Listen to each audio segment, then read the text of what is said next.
या सर्वच मान्यवरांचं आगमन होतंय। महाराष्ट्राचे मुख्यमंत्री, आपला बुलंद नेतृत्वाचा आवाज देवेंद्रजी फडणवीस, माननीय नितीनजी गडकरी साहेब, केंद्रीय मंत्री यांच्या समवेत नारायणराव राणे साहेब यांचं या ठिकाणी टाळ्यांच्या जल्लोषामध्ये आणि फटाक्यांच्या आतिषबाजीमध्ये आपल्या उत्साहाच्या वातावरणामध्ये स्वागत होतंय। या कोकणच्या लाल भूमीमध्ये नारायणराव राणे साहेबांच्या या 75व्या वाढदिवसाच्या वर्षारंभप्रती आलेल्या मान्यवर पाहुण्यांचं टाळ्यांच्या गजरामध्ये, ढोल ताशांच्या जल्लोषामध्ये कोकणच्या संस्कृतीचं पान दाखवणारं हे स्वागत करताना आणि ढोल ताशांचा गजर करताना आमचं मन आनंदानं तेजाळलेलं आहे। मी सर्व मान्यवरांना विनंती करतो, माननीय मुख्यमंत्री देवेंद्रजी फडणवीस, माननीय नितीनजी गडकरी साहेब, केंद्रीय मंत्री, माननीय आजच्या कार्यक्रमाचे मुकुटमणी नारायणराव राणे साहेब, माननीय सौ नीलमताई राणे, माननीय रवींद्रजी चव्हाण साहेब, प्रदेशाध्यक्ष भाजपा, माननीय राधाकृष्ण विखे पाटील साहेब, कॅबिनेट मंत्री महाराष्ट्र राज्य, माननीय सुनीलजी तटकरे साहेब, प्रदेशाध्यक्ष राष्ट्रवादी काँग्रेस पार्टी, माननीय नामदार उदयजी सामंत, कॅबिनेट मंत्री महाराष्ट्र राज्य, माननीय नामदार आशिषजी शेलार, कॅबिनेट मंत्री महाराष्ट्र राज्य, माननीय आमदार दीपकभाई केसरकर, विधानसभा सदस्य, माननीय आमदार प्रवीणभाई दरेकर, विधान परिषद सदस्य, माननीय आमदार प्रसादजी लाड, विधान परिषद सदस्य, माननीय आमदार किरणजी उर्फ भैयाजी सामंत, विधानसभा सदस्य, माननीय श्री प्रमोदजी कामत, तसंच अतुलजी काळसेकर, भाजपा महाराष्ट्र उपाध्यक्ष, दत्ताजी सामंत, जिल्हा प्रमुख, माननीय प्रभाकरजी सावंत, जिल्हाध्यक्ष भाजपा, अजितदादा गोगटे, माजी आमदार, माननीय प्रमोदजी जठार साहेब, माननीय मनीषजी दळवी, जिल्हा बँकचे अध्यक्ष, माननीय दादा साईल, जिल्हा परिषद उपाध्यक्ष, माननीय शैलेंद्रजी दळवी, माननीय अभितजी नाईक, सतीशजी सावंत, माजी जिल्हा बँक अध्यक्ष, संजयजी आंग्रे, उपनेता शिवसेना, माननीय संजूजी परब, डॉक्टर मिलिंद कुलकर्णी, श्वेता कोरगावकर, महिला अध्यक्ष भाजपा, दीपलक्ष्मी पडते, महिला प्रमुख शिवसेना, या सर्व मान्यवरांचं या ठिकाणी आगमन झालेलं आहे। आपण एकदा टाळ्यांचा जोरदार गजर देऊया आणि या सर्व मान्यवरांचं शब्दसुमनाने आपल्या टाळ्यांच्या गजर आणि ढोल ताशांच्या जोरात या रोषणाईमध्ये स्वागत करूया।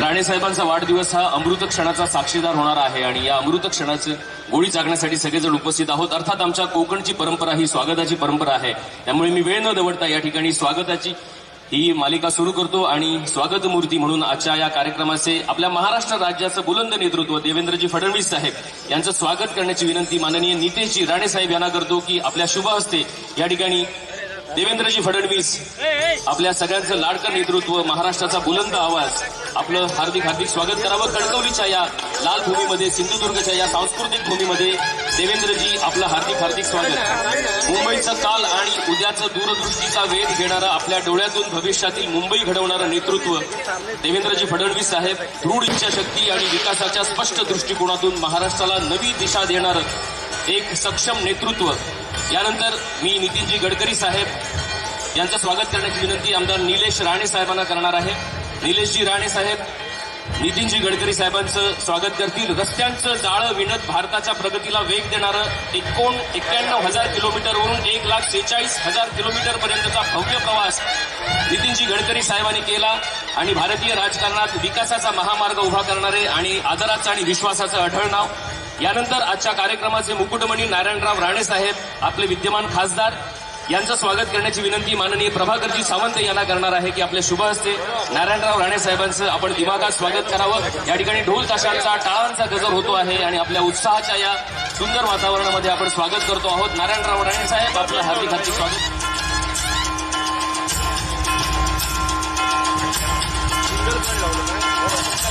यानंतर सौ नीलमताई राणे यांचं स्वागत करूया। माननीय श्वेताजी कोरगावकर, महिला भाजपा अध्यक्ष, यांना विनंती आहे सौ नीलमताई राणे यांचं आपल्या शुभ हस्ते स्वागत करावं। नीलमताई महिलांमध्ये एक सक्षम नेतृत्व आणि तेवढंच एक ममत्व असणारं सुंदर व्यक्तिमत्व, या ठिकाणी स्वागत होत आहे नीलमताईंचं। हार्दिक स्वागत।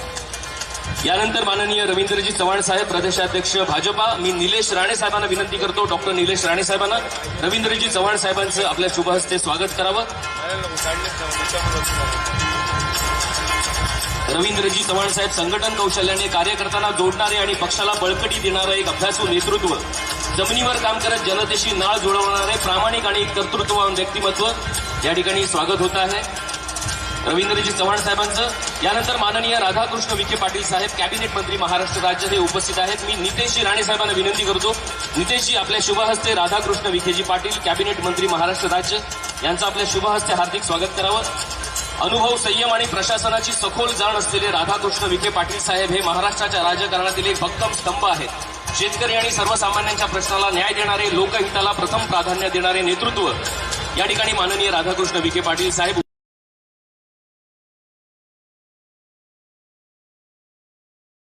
उपस्थित आहेत. आमच्या या कणकवली भूमीमध्ये हार्दिक स्वागत. यानंतर सुनीलजी तटकरे प्रदेशाध्यक्ष राष्ट्रवादी काँग्रेस. मी नितेशजी राणे साहेबांना पुनश्च विनंती करतो की आपण या कार्यक्रमाच्या निमित्ताने सुनीलजी तटकरे साहेब यांचं देखील हार्दिक स्वागत करावं. राजकारणात समतोल राखत संघटनाला दिशा देणारे राष्ट्रवादीचं प्रभावी नेतृत्व सुनीलजी तटकरे साहेब या ठिकाणी उपस्थित आहेत. सुनीलजी आपलं हार्दिक हार्दिक स्वागत. नितेश साहेब या ठिकाणी आपल्या शुभ हस्ते स्वागत करतायत. यानंतर एक तरुण व्यक्तिमत्व माननीय उदयजी सामंत साहेब कॅबिनेट मंत्री महाराष्ट्र राज्य. मी दत्ताजी सामंत यांना विनंती करतो की आपल्या शुभ हस्ते उदयजी सामंत साहेब यांचं हार्दिक स्वागत करावं. उदयजी सामंत शिक्षण आणि विकासाच्या क्षेत्रात ठसा उमटवणारं एक निर्णयक्षम नेतृत्व, तरुणाईला देशात एक प्रगतीचा नवा अध्याय लिहिणारं एक ऊर्जावान व्यक्तिमत्व या ठिकाणी उपस्थित आहेत. उदयजी सामंत आणि दत्ताजी सामंत यांचं त्यांचं हार्दिक स्वागत करत आहेत. मान्यवरांच्या उपस्थितीमध्ये हे व्यासपीठ सजवून गेलेलं आहे. यानंतर माननीय आशिष शेलार कॅबिनेट मंत्री महाराष्ट्र राज्य. मी डॉक्टर निलेश राणे साहेबांना विनंती करणार आहे की आपल्या शुभ हस्ते माननीय आशिष शेलार यांचं हार्दिक हार्दिक स्वागत करावं. टाळ्यांचा गजर होऊ दे या सर्व मान्यवरांसाठी.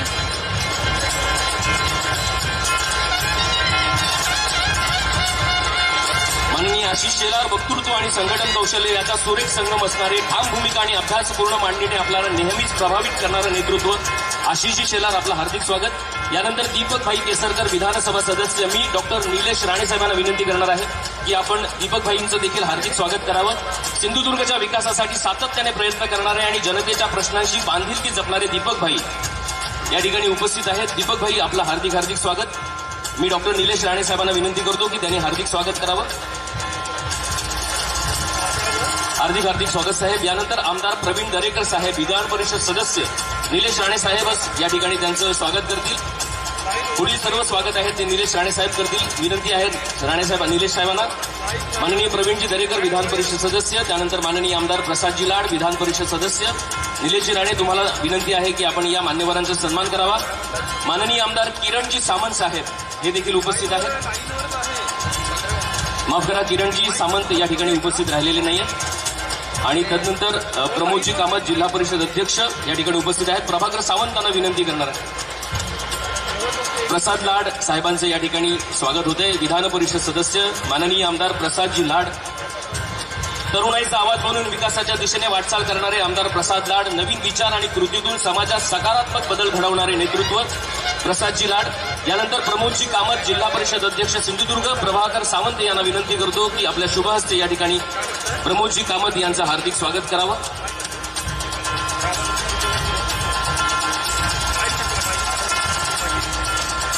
हार्दिक हार्दिक स्वागत. प्रमोदजी कामत जिल्हा परिषद स्तरावर विकासाची नवी दिशा देणारं आणि लोकहितासाठी तत्पर असणारे प्रमोदजी कामत ग्रामीण भागाच्या प्रगतीसाठी एक सुंदर नेतृत्व झगडतं आहे.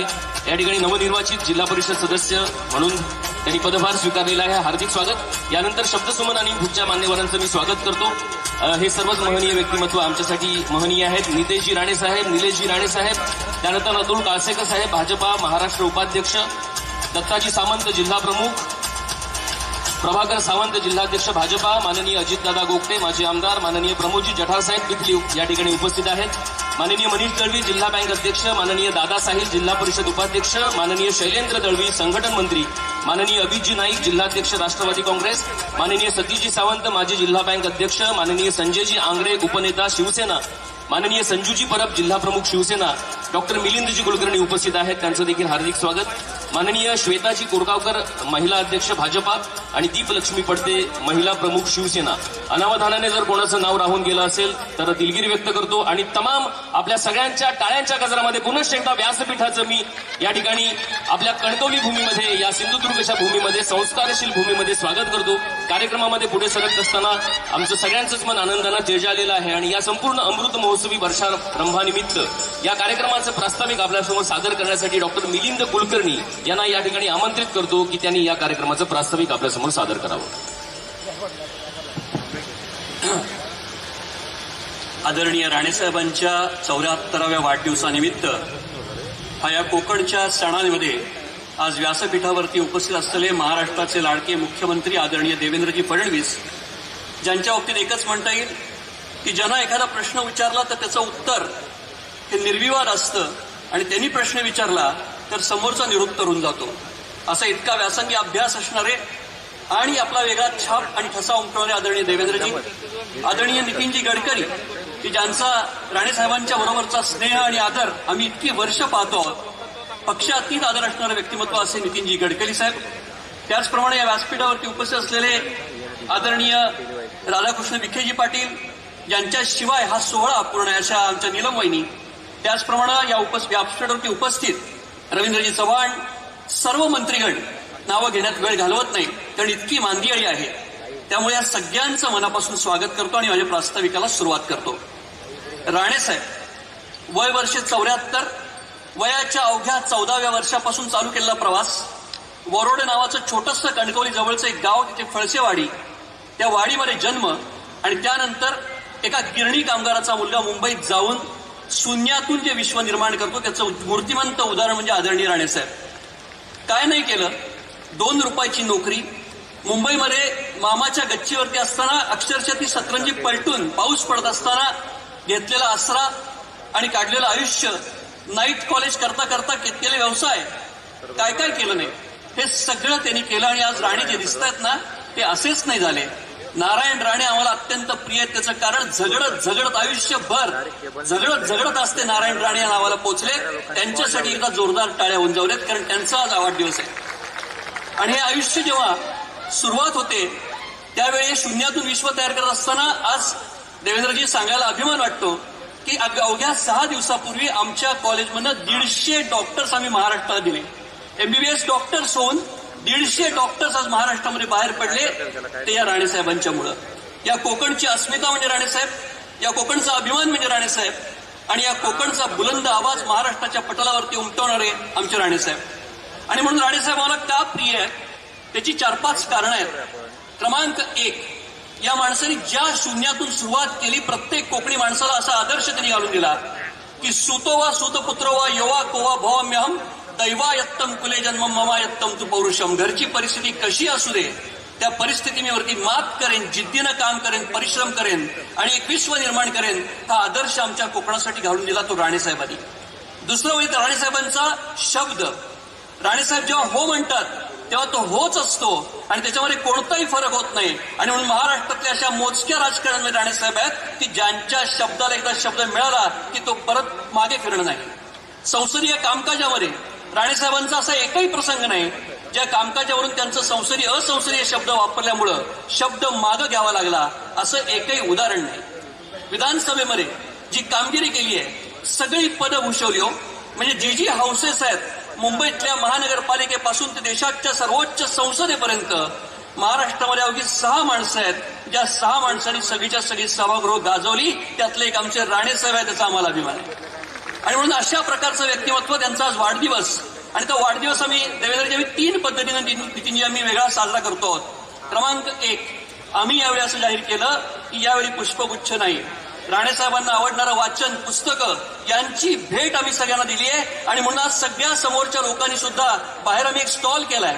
त्या स्टॉलवरती पुस्तक दिलं जाते आणि ती सगळी पुस्तकं गोळा करून साधारणपणे 5000 पुस्तकं आम्ही ग्रंथालयांना देणार आहोत. हा एक यज्ञ यावेळी ज्ञानयज्ञ आम्ही मांडलेला आहे. हे राणेसाहेबांच्या वाढदिवसाचं आजचं वैशिष्ट्य आहे. दुसरं असं की या वर्षारंभ सोहळा सुरुवात होतोय. 74 वर्ष संपतंय, 75 वर्ष लागतंय आणि ते लागत असताना या एका वर्षामध्ये दर 10 तारखेला आम्ही एक ना एक कार्यक्रम करणार. त्यासाठी आमची स्वागत समिती तयार झाली आहे. आदरणीय विनोदजी तावडे यांच्या अध्यक्षतेखाली तेव्हा जेव्हा आम्ही फोन केला की सर असं तुम्ही कोकणचे पुत्र आहात, या स्वागत समितीचं अध्यक्षस्थान एका सेकंदात त्यांनी होकार दिलाय आणि त्यांच्या अध्यक्षतेखाली एक कमिटी तयार होते आणि ती कमिटी वर्षभर पूर्णपणे सामाजिक उपक्रम राबवणार. राणेसाहेबांच्या आयुष्यामध्ये मला असं दिसतं की कायम त्यांनी कष्ट घेतलेले आहेत ज्ञानासाठी. त्यांनी जेव्हा एकदा बोलताना सांगितलेलं मला आठवतं, मी 360 डिग्री स्वतःमध्ये फरक केलाय. जे काही व्हायचंय आपल्याला ते होत असताना मुंबईच्या सभागृहामध्ये गेल्यानंतर जेव्हा मी फोटो बघितले किंवा तिथले बुलंद फोटो बघून माझ्या असं लक्षात आलं की या सभागृहाची शान वाढवायची असेल तर मला स्वतःमध्ये 360 डिग्री फरक केला पाहिजे आणि तो राणे साहेबांनी घडवून आणला. असंच कोणी नारायण राणे नाही होत.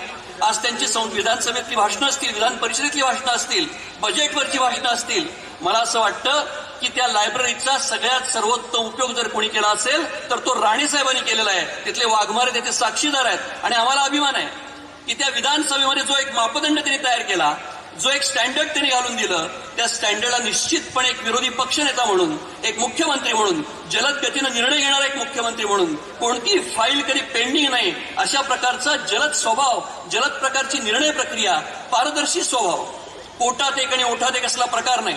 जे काही पोटात आहे ते ओठात, जे ओठात आहे तेच पोटात. आणि म्हणून अशा प्रकारचा पारदर्शी आणि आरस्पानी स्वभाव असणारा आमचा नेता आमच्या सगळ्यांना आम्हाला घरचा वाटतो, आमच्या घरचा माणूस वाटतो. आमचे ते दादा असा आमचा लोक कोकणी माणूस त्यांना म्हणतो. याचं कारण असं आहे, या कोकणची ओळख ही त्यांनी निर्माण केली आणि म्हणून या कोकणचा बुलंद आवाज केवळ कोकण पुरता नाही तर ते महाराष्ट्राचे नेते ठरले. त्याचे कारण की महाराष्ट्राच्या पातळीवरती त्यांनी जे जे निर्णय घेतले ते सगळे निर्णय त्या काळामध्ये 1999 साली गडकरी साहेब साक्षीदार आहेत. मला नेहमी असं आठवतं की गडकरी साहेब कोणत्याही पक्षात असले तरी राणे साहेबांच्या वाढदिवस कधी ते चुकवत नाहीत आणि म्हणून त्या वाढदिवसाला त्यांनी एकदा सांगितलं होतं की मुंडे आणि राणे हे दोन माझे नेते आहेत. इतका अभिमानानं आणि मोकळेपणाने सांगणारे स्पष्ट वक्ते आमचे गडकरी साहेब आजच्या कार्यक्रमाला आहेत. याचा आम्हाला अतिशय मनापासून आनंद आहे. आणि म्हणून देवेंद्रजी साहेब, तुम्ही त्याचप्रमाणे आदरणीय नितीनजी गडकरी आणि सगळे मान्यवर जे आलेत नाही इथे, सुनीलजी तटकरे असतील, बाकीची सगळी मंडळी असतील, दरेकर साहेब असतील, या सगळ्यांची नावं घेणं शक्य नाही. पण या सगळ्यांचं जे राणे साहेबांवरती प्रेम आहे ना, आम्ही जेव्हा पाठीमाग बघतो तेव्हा पाठीमाग माणूस एखाद्याच्या कसा बोलतो ते सगळ्यात महत्वाचं असतं. आणि राणे साहेबांच्या बाबतीत त्यांचा शत्रू सुद्धा पाठीमागे बोलताना बोलतो, माणूस हृदयाचा निर्मळ, मनानं स्वच्छ आणि अतिशय स्पष्ट वक्ता, अशा प्रकारची एक प्रतिमा त्यांची आहे. या कोकणचा विकास होत असताना आज तुम्ही गोवर्धन गोशाळा बघा, महिला भवन बघा, आज मेडिकल कॉलेज बघा, या सगळ्या प्रक्रियेतून राणे साहेबांनी कोकणचं जे 35,000चं दरडोई उत्पन्न होतं ते दरडोई उत्पन्न आज आमचं 2.5 लाखापर्यंत जाऊन पोहोचलं. आणि त्यांचं स्वप्न आहे की हे उत्पन्न साधारणपणे 3.5 ते 4 लाखापर्यंत नेऊन ठेवायचा. या प्रकारचं स्वप्न पाहणारा आमचा नेता आहे. आमचा नेता कसा आहे? आमचा नेता, आम्हाला स्वतःला प्रत्येकाला असं वाटतं की राणे साहेबांचं एक हास्य आमच्याकडे पाहून असेल, आम्हाला असं वाटतं की तो आशीर्वाद आहे. राणेसाहेबांच्या प्रत्येक कार्यकर्त्याला असं वाटतं की राणेसाहेबांची एक झलक, राणेसाहेबांची एक पाठीवरची थाप, हे सगळ्यात त्यांच्यासाठी महत्वाचं असतं. आणि म्हणून आज हे जेव्हा जिल्हा परिषद अध्यक्ष बनतात, काही नगरसेवक बनतात, राणेसाहेब त्यांना बोलवतात. काय काम केलं पाहिजे, काय वाचलं पाहिजे. या माणसांनी विरोधी पक्षनेतेपदी असताना रात्री 3-3 वाजेपर्यंत 300 पानं वाचल्याशिवाय झोपायचं नाही, अशा प्रकारचा निर्धार केलेला आणि वाचनावरती प्रेम असलेला आमचा नेता आहे. आणि म्हणून त्यांच्याकडे सगळ्या प्रकारची लोक आहेत, सगळ्या प्रकारची लोक. मग ते बुद्धिजीवी असतील त्यांचं प्रेम आहे, सामान्य कार्यकर्ता असेल त्याचं प्रेम आहे. आमचे दादा ते त्याला कधी भेटले पण नसतील पण त्यांच्यावरती त्यांचं प्रेम आहे. हे अखंड प्रेम लाभलेली माणसं आता कमी आहेत. देवेंद्रजी, तुमच्या जसं तुम्हाला जसे लोकनेते आहात, नितीनजी तुम्हाला जसं कुठेही गेलेत तरी लोक लोकनेता म्हणून ओळखतात. मला अभिमान आहे की आमच्या कोकणचा एक लोकनेता आहे आदरणीय नारायणराव राणे साहेब. आणि म्हणून या प्रास्ताविकामध्ये मी एवढंच सांगू इच्छितो की आम्ही या माणसावरती जीवापाड प्रेम करतो. भले राणे साहेब काही बोलले, आम्हाला कधीच काय वाटत नाही. त्याचं कारण असं की घरचा वडीलधारा माणूस काही बोलला ना तर तो तुम्ही सुधारण्यासाठी असतो. 50 सूचना ते करत असतात की या पद्धतीची मराठी भाषा, मराठी भाषेचा एवढा सन्मान मला असं वाटत नाही की प्रत्येक गोष्ट ते मला कधीही, मी जेव्हा उल्लेख करतो माझी बायको, ते म्हणतात नाही कुलकर्णी, माझी पत्नी शब्द आला पाहिजे, बायको शब्द नाही. कसला शब्द वापरताय? डॉक्टर आहात तुम्ही, कशी भाषा वापरता तुम्ही? बायका नाही, महिला. या मराठी भाषेचा सन्मान आणि एकूणच स्त्री जातीचा सन्मान कसा राखायचा हे आम्ही राणे साहेबांकडून शिकलेलो आहोत. आणि म्हणून जगावं कसं, कशा पद्धतीनं रुबाबदार जगावं, हे सगळं आम्ही त्यांच्याकडून शिकलोय.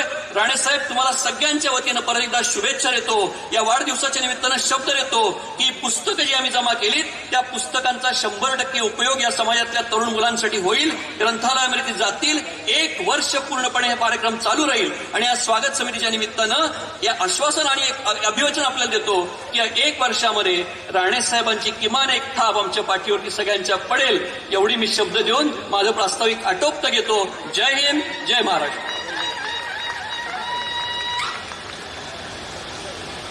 हॅलो, धन्यवाद आदरणीय डॉक्टर मिलिंदजी कुलकर्णी. आनंदानं तेजाळलेलं मनोगत या ठिकाणी सादर करताना किती विशेषणांचा वस्तुनिष्ठ वापर केला. कारण राणे साहेब हे आमच्यासाठी फक्त एक नाव नाही, तर तो एक संघर्ष आणि जिद्द आणि लोकांसाठी झटणाऱ्या मनाचा आणि कर्तृत्वाचा प्रवास आहे, हे आपल्याला या निमित्तानं स्पष्ट होतं.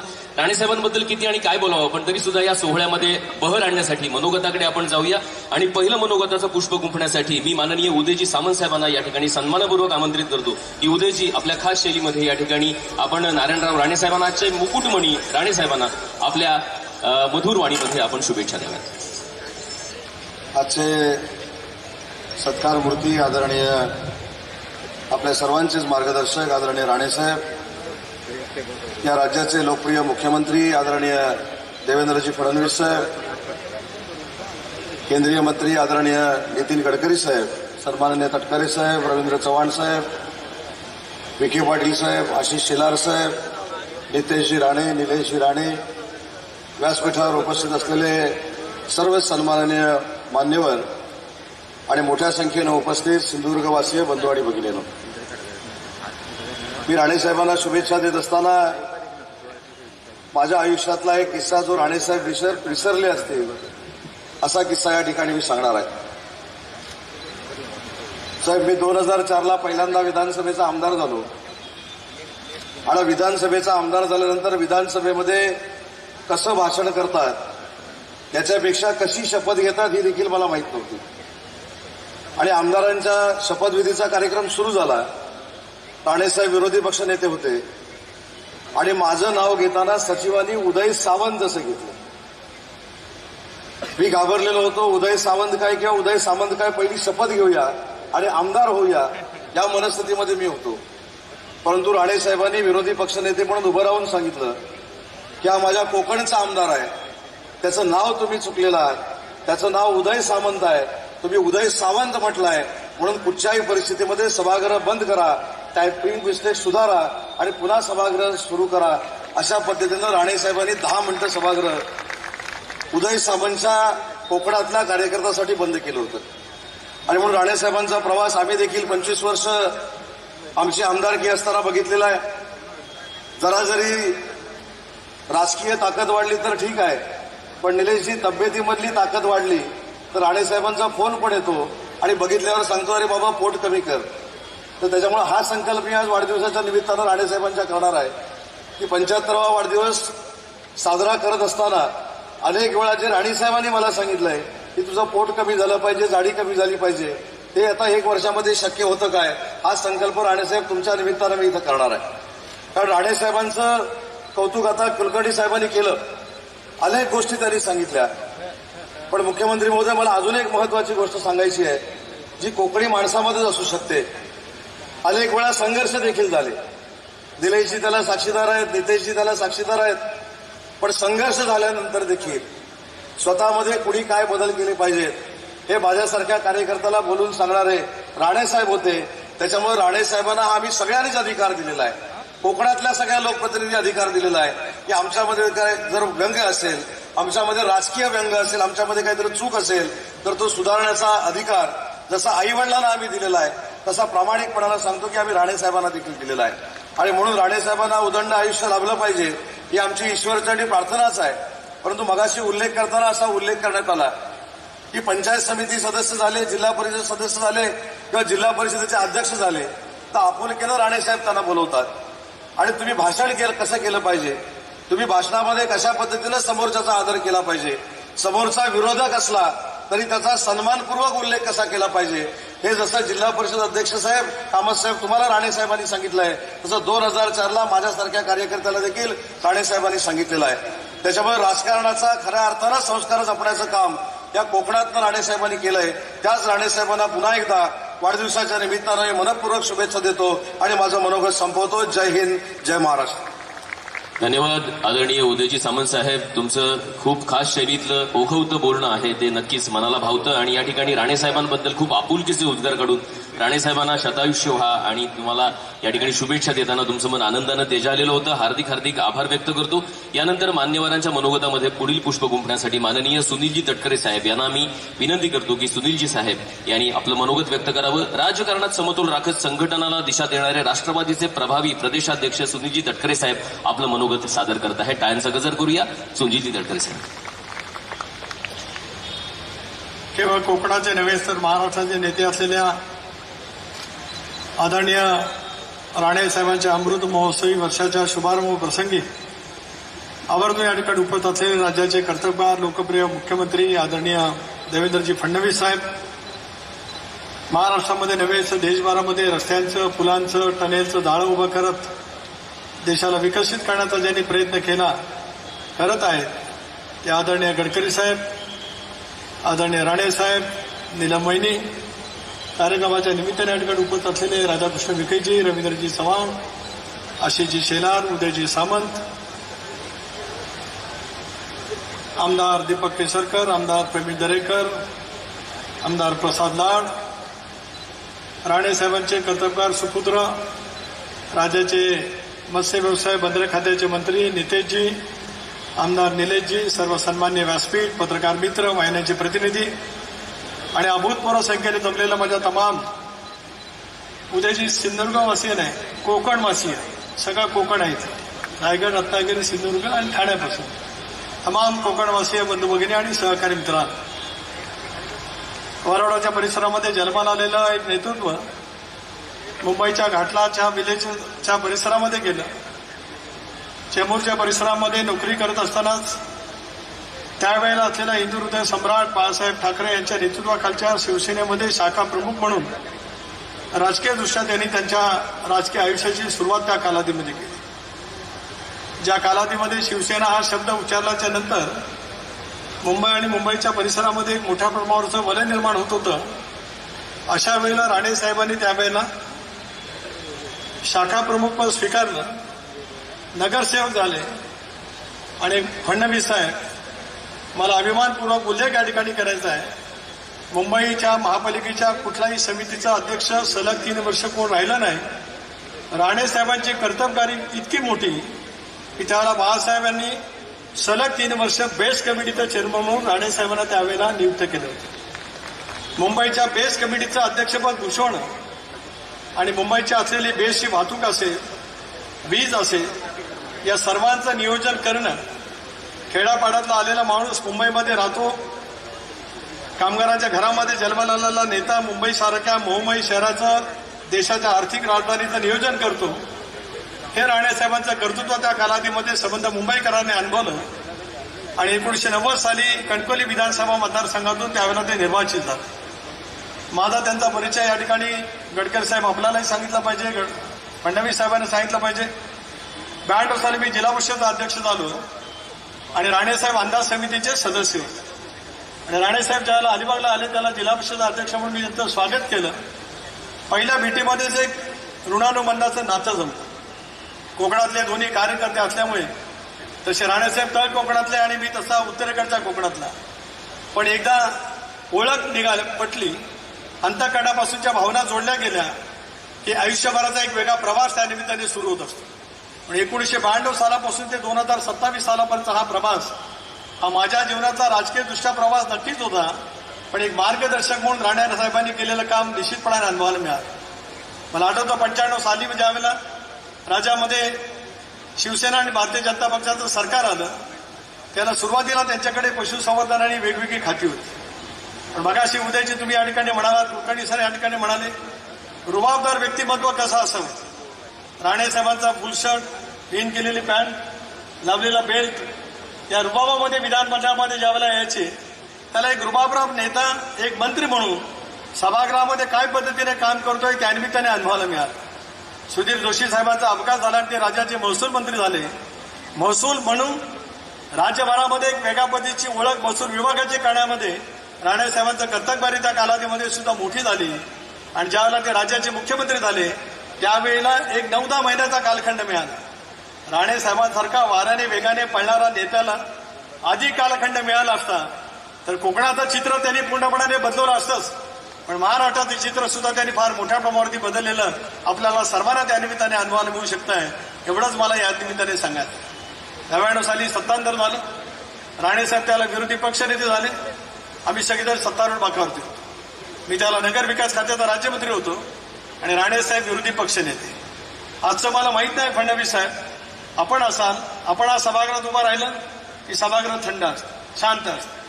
अजितदादा उभे राहायचे, उभं राहिलं की सभागृह शांत असत. राणेसाहेब ज्यावेळेला विरोधी पक्ष नेता म्हणून सभागृहामध्ये ज्यावेळेला बोलायला उठायचे आणि पलीकडच्या बाकावरला म्हणजे विरोधी पक्षाच्या बाकावरून सगळे शिवसेनेचे तसे आक्रमक आमदार, आणि एकदा राणेसाहेब भाषणाला उठले आणि जरा जरी पाठीमागे आवाज आला फक्त असं मागून वागायचं, फक्त मागे बळायचं, हातही दाखवायचं नाही, फक्त पाठीमागे अशीची बघायचं. एकदम तासणी पडेल इतकी शांतता, इतका दरारा, इतका म्हटलं तर धाक आणि इतका आदर महाराष्ट्राच्या राजकारणामध्ये राणेसाहेबांनी स्वतःहून त्याला निर्माण केल्याचं पाहायला मिळतं. मला आठवतं की ज्यावेळेला विरोधी पक्ष नेते म्हणून अर्थसंकल्पावरच्या नारायण राणे साहेबांची भाषणं हे ऐकणं म्हणजे सुद्धा सभागृहामध्ये गेल्याचं आपल्याला एक तऱ्हेचा वेगळा अनुभव मिळतोय, असं माझ्यासारख्या कार्यकर्त्याला निश्चितपणे त्या ठिकाणी अनुभवायला मिळालं. जीडीपी भारताचा असेल, राज्याचा असेल, राज्याचं महसुली उत्पन्न, राज्याचा खर्च, याच्यावरती अभ्यासपूर्ण भाषण ज्या पद्धतीने नारायण राणे साहेब करत होते सभागृहामध्ये, त्याला एक उत्तम विरोधी पक्ष नेता राणेसाहेबांच्या रूपाने महाराष्ट्राच्या विधिमंडळाने अनुभवला, असं जर काय म्हटलं तर काही चुकीचं ठरू शकत नाही. सत्ता आणि सत्तेतला बदल याच्यामधून सुद्धा सहजगत्या काही गोष्टी स्वीकार लागत असतात. एकेकाळी 8-9 महिन्याचे मुख्यमंत्री, त्या कालावधीमध्ये वाजपेयी साहेबांच्या नेतृत्वाखाली लोकसभेच्या निवडणुकीवरती विधानसभेच्या निवडणुका सुद्धा त्यावेळेला झाल्या, आणि त्याच्यातून विरोधी पक्ष नेतेपद त्यांच्याकडे आल्याच्यानंतर एक अभ्यासू विरोधी पक्ष नेता म्हणून त्यांनी केलेलं काम हे नेहमीच उजवं त्या ठिकाणी ठरतं. नगरविकास राज्यमंत्री होतो, अनेक वेळेला त्यांच्या सूचना ऐकायला मिळाल्या, अनेक वेळेला त्यांनी मार्गदर्शन त्या निमित्ताने केलं, आणि त्याच्यातून एक वेगळा माझ्या राजकीय जीवनामध्ये सुद्धा घडवण्याचा विलक्षण त्या निमित्ताने आला. 2004च्या विधानसभेच्या निवडणुकीच्या नंतर अशीच त्यावेळेला वदंत होती, राणेसाहेब कदाचित पुन्हा शिवसेना भाजपचं सरकार येईल. त्याच्या अगोदर माझ्यावरनं फार वादळ झालं होतं सरकारमध्ये. त्यावेळेला विश्वासदर्शक ठराव विलासरावांच्या नेतृत्वा सरकारमध्ये आलेला होता. मला सरकारमध्ये घेतल्यामुळे शेतकरी कामगार पक्षाने राजीनामा दिला होता. त्याला राणेसाहेबांनी इतकी पक्की मोड बांधलेली होती, इतकी पक्की की विखे पाटील साहेब आपलं सरकार टिकेल की नाही याच्याबद्दलची शंका होती. आता का, कोणामुळे, कशामुळे ते नाही घडू शकलं याच्या तपशिलात मी जाऊ इच्छितो. गेलं तर त्याला राजकीय संदर्भ होईल, पण त्यावेळेला राणे साहेबांनी ज्या पद्धतीने अतिशय योग्य पद्धतीने भूमिका घेतली होती, आमच्या पक्षाचे 4-5 सदस्य, विधानसभा सदस्य त्यांच्या सोबत घेण्याचं कसं त्यांनी दाखवलं.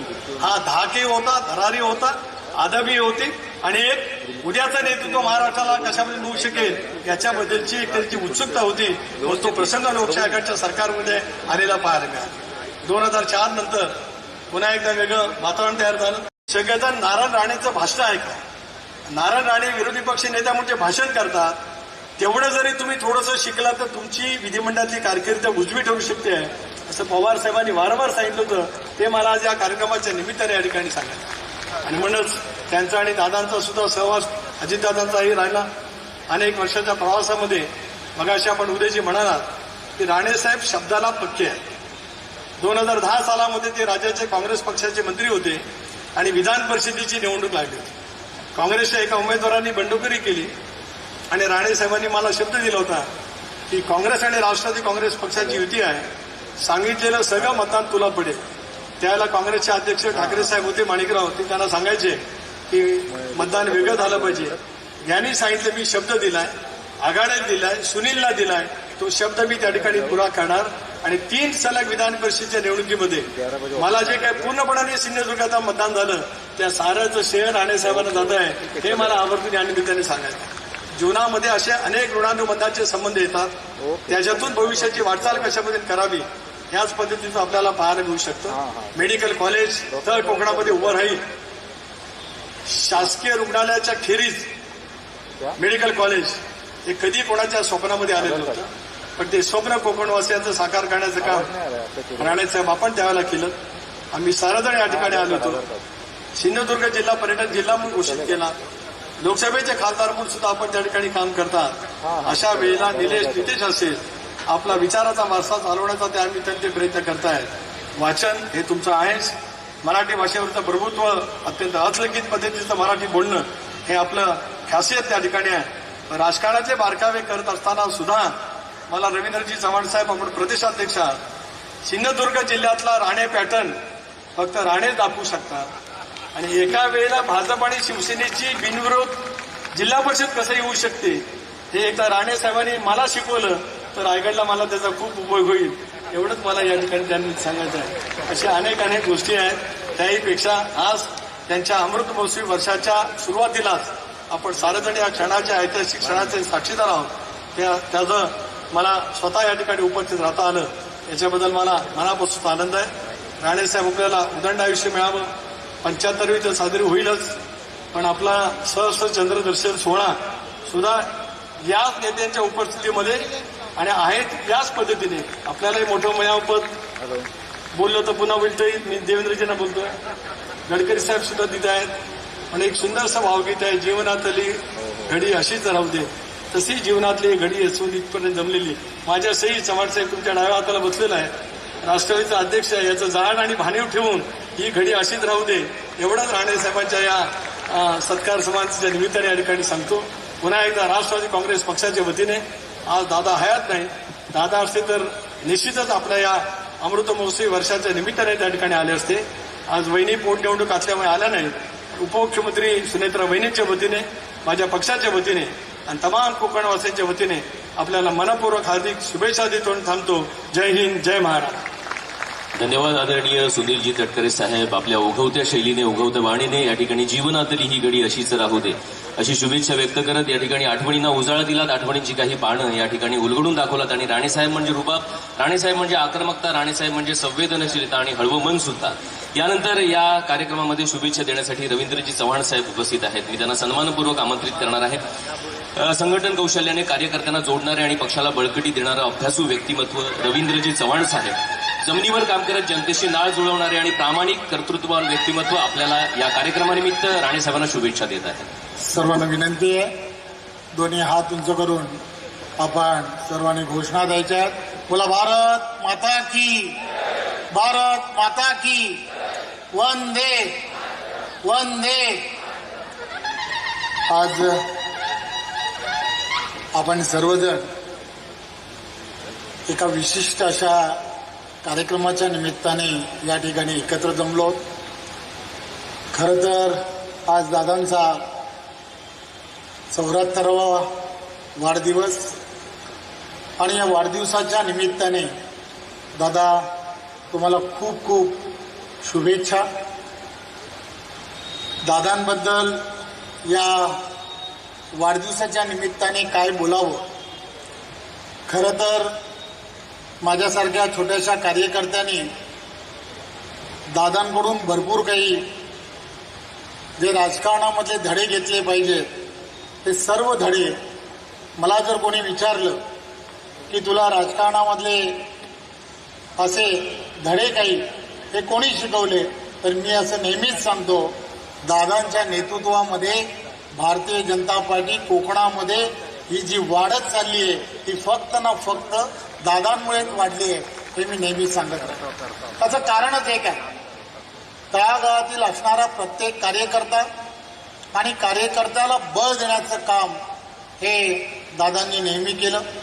आणि त्यामुळे कोकणामध्ये आज ज्या ताकदीने भारतीय जनता पार्टी वाढत चालली ही खरं तर दादांनी प्रवेश केल्यानंतर सातत्याने त्यामध्ये वाढ होणं हे होत राहिलं, याचे तुम्ही आम्ही सर्वजण साक्षीदार आहोत. एक गोष्ट लक्षात घेतली पाहिजे की तुम्ही आम्ही सर्वजण या वाढदिवसाच्या निमित्ताने ज्यावेळेला दादांच्या असणाऱ्या व्यक्तिमत्वाबद्दल जेव्हा म्हणतो त्यावेळेला मला सर्वजण काहीतरी सांगतायत, तर मलाही त्यांच्या जीवनामध्ये माझ्याशी घडलेला प्रसंग सांगणं हे अत्यंत गरजेचं आहे.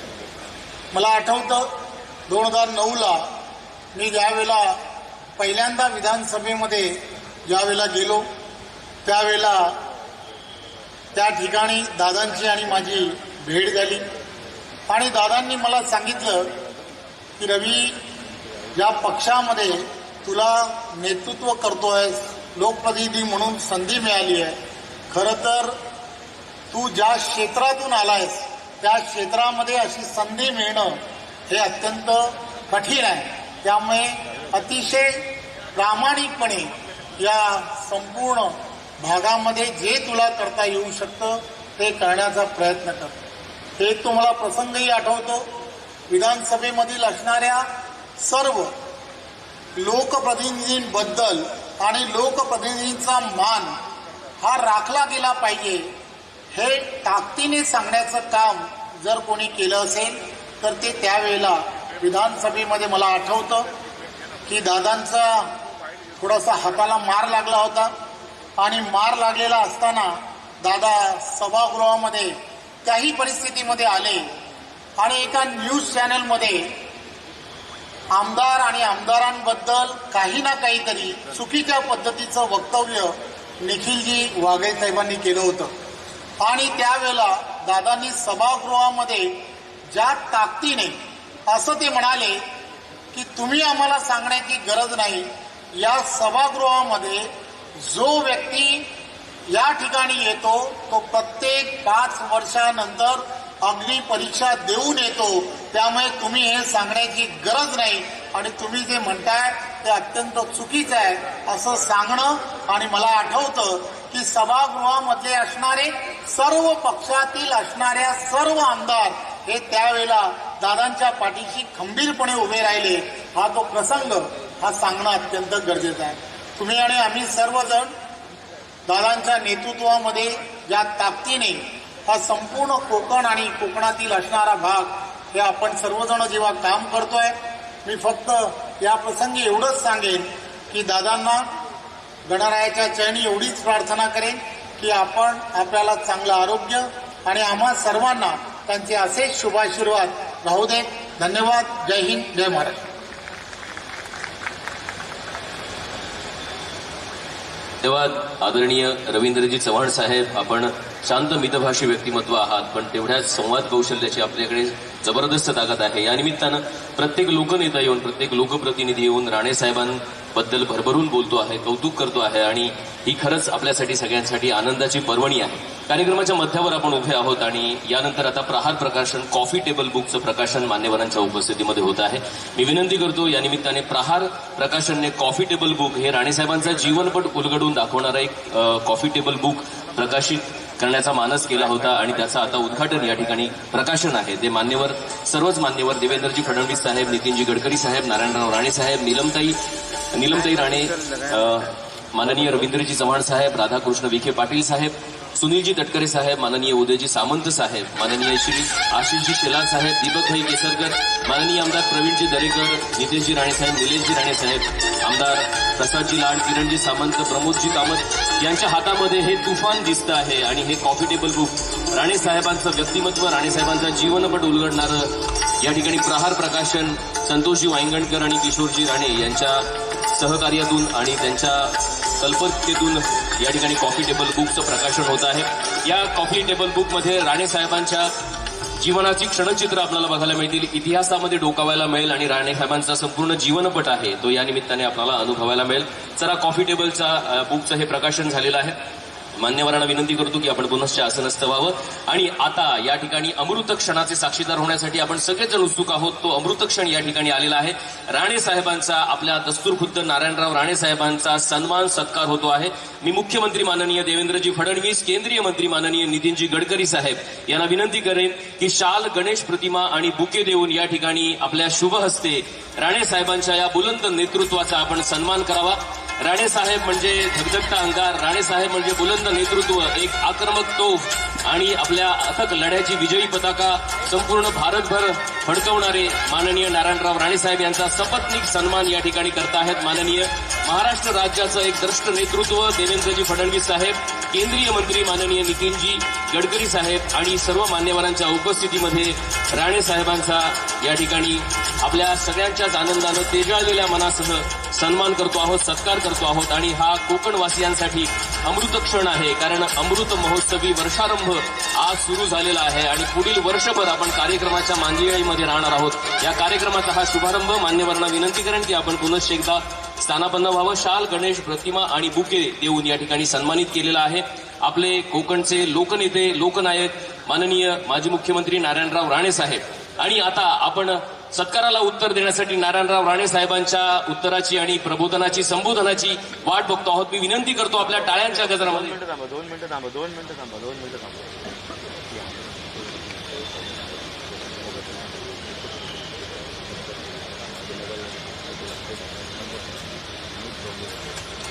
या ठिकाणी आलेल्या सूचनेनुसार नारायणराव राणे साहेब आहेत ते यानंतर आपल्या सत्काराला उत्तर देतील. पण तत्पूर्वी आपण ज्यांचं मनोगत ऐकण्यासाठी उत्सुक आहोत ते नितीनजी गडकरी साहेब या ठिकाणी उपस्थित आहेत. नितीनजी गडकरी साहेबांसोबत एक ब्रँड येतो आणि तो ब्रँड म्हणजे एक आदर, एक सन्मान आणि राजकारणातलं एक बुजुर्ग व्यक्तिमत्व, एक सभ्यता आणि शिष्टाचाराचं पालन करणारं व्यक्तिमत्व, रस्त्यांचं जाळं विणणारं व्यक्तिमत्व आपल्यासमोर या ठिकाणी संबोधित करतायत, शुभेच्छा देत आहेत नितीनजी गडकरी साहेब. महाराष्ट्राचे लोकप्रिय मुख्यमंत्री आदरणीय देवेंद्रजी, आपल्या सगळ्यांचे आवडते नेते, ज्यांनी वयाची 74 वर्ष पूर्ण केलेली आहे आणि आता 75व्या वर्षात पदार्पण केलेलं आहे, असे महाराष्ट्राचे आमच्या सगळ्यांचे लोकनेते आदरणीय नारायणराव राणे, सौ बहिणी, भारतीय जनता पार्टीचे अध्यक्ष रवींद्र चव्हाण, राष्ट्रवादी काँग्रेसचे अध्यक्ष सुनील तटकरे, मंचावर उपस्थित महाराष्ट्राच्या मंत्रिमंडळातील सर्व सन्माननीय मंत्रीगण, आमदारगण, उपस्थित सर्व अतिथीगण आणि माझ्या बंधूंनो आणि भगिनींनो, नारायणराव राणेंचं जीवन माझ्या राजकारणाच्या सुरुवातीच्या काळापासून मला अतिशय जवळून बघण्याची संधी मिळाली. 1995 साली भारतीय जनता पार्टी आणि शिवसेना युतीचं सरकार आलं आणि त्या सरकारमध्ये मीही मंत्री होतो, राणेसाहेब पण मंत्री होते. पण त्याआधी राणेसाहेबांच्या जीवनामध्ये ज्या प्रकारचे उतार चढाव आले आणि त्या सर्व संघर्षावर मात करत ते पुढे कसे गेले याचा इतिहास आपल्या सगळ्यांना जवळून माहिती आहे. वडील गिरणी कामगार होते, आईचा आशीर्वाद बरोबर होता. कठीण परिस्थितीमध्ये इन्कम टॅक्स डिपार्टमेंटमध्ये नोकरी लागली. अतिशय कठीण काळात त्यांनी शिक्षण घेतलं, नाईट स्कूलमध्ये शिक्षण घेतलं आणि त्या ठिकाणी लोकाधिकार समितीच्या माध्यमातून शिवसेनेच्या संपर्कामधून त्यांनी आपल्या कार्याचा शुभारंभ केला. लवकरच शिवसेनेचे नेते म्हणून ते नगरसेवक झाले आणि मुंबई महानगरपालिकेमध्ये बेस्टचे 3 वेळा अध्यक्ष राहिले. लोकाधिकार समिती आणि मुंबई महानगरपालिका या सगळ्या कार्यामध्ये त्यांना जी संधी मिळाली त्याचं त्यांनी सोनं केलं. त्यानंतर आमदार झाले आणि 95 साली मंत्री झाले. विधिमंडळामध्ये मंत्री म्हणून त्यांनी केलेली कामगिरी आणि ज्यानंतर सरकार गेलं त्यानंतर विरोधी पक्षनेता म्हणून त्यांनी केलेली कामगिरी ही निश्चितच आपल्या सगळ्यांच्या समोर आहे. राणेसाहेबांबरोबर मी पण विरोधी पक्षनेता होतो. मधल्या काळामध्ये विरोधी पक्षनेता होण्याच्या आधी बांधकाम मंत्री होतो. बांधकाम मंत्री आणि विरोधी पक्षनेत्यानंतर भारतीय जनता पार्टीचा अध्यक्ष झालो. जवळ 18 ते 20 वर्ष महाराष्ट्राच्या राजकीय प्रवासात कार्य करण्याची संधी मला मिळाली आणि नंतर मग मी दिल्लीला गेलो 2009 साली पक्षाचा अध्यक्ष म्हणून. पण या सगळ्या काळामध्ये जे मित्र मी मिळवले त्या मित्रांमध्ये माझा अतिशय जवळचे पारिवारिक ज्येष्ठ मित्र मार्गदर्शक म्हणून नारायण राणे यांचा उल्लेख माझ्या आयुष्यात नेहमीच राहील. आताच मंत्री म्हणून त्यांनी काम केलं, जेव्हा मुख्यमंत्री म्हणून काम केलं तेव्हा मुंबईमध्ये 55 उड्डाणपूल बांधणं, मुंबई पुणे एक्सप्रेस हायवे पूर्ण होत होता. वरळी बांद्रा सीलिंगचं भूमिपूजन त्यांच्या हस्ते झालं होतं. बाळासाहेब ठाकरे होते, प्रमोद महाजन होते. त्या कार्याचा शुभारंभ त्या काळात झाला होता. या सगळ्या कामामध्ये जेव्हा जेव्हा मला अडचणी येत होत्या त्यावेळी ज्यावेळी मी त्यांच्याकडे जाऊन माझी अडचण सांगायचो तेव्हा अतिशय समर्थपणे सगळी कामं झाली पाहिजे म्हणून मुख्यमंत्री म्हणून ते दरवेळेला माझ्या मागे खंबीरपणे उभे राहिले आणि त्यांचं एवढं खंबीर समर्थन मिळालं म्हणूनच त्यावेळी मुंबईमध्ये 55 उड्डाणपूल, Mumbai Pune highway, Worli Bandra sea link project सारखे अभूतपूर्व प्रोजेक्ट पूर्ण करण्याची संधी मला मिळाली. पण राणे साहेबांच्या जीवनामध्ये ज्यावेळी आमचं सरकार येऊ शकलं नाही, सुनील तटकरेंनी सांगितलं की राजकारणामध्ये बराचसा इतिहास असा असतो, तो भूतकाळातला इतिहास लक्षात ठेवायचा असतो, वर्तमान काळात त्याचा अभ्यास केला पाहिजे, कारण भविष्य काळामध्ये योग्य मार्ग निवडायचा असेल तर भूतकाळातल्या इतिहासाचा वर्तमान काळात अभ्यास केला तर तो उपयोगी ठरतो. पण त्याची सगळीच काही जाहीरपणे चर्चा करता येत नाही, कारण ते परिस्थितीरूप योग्यही होत नाही.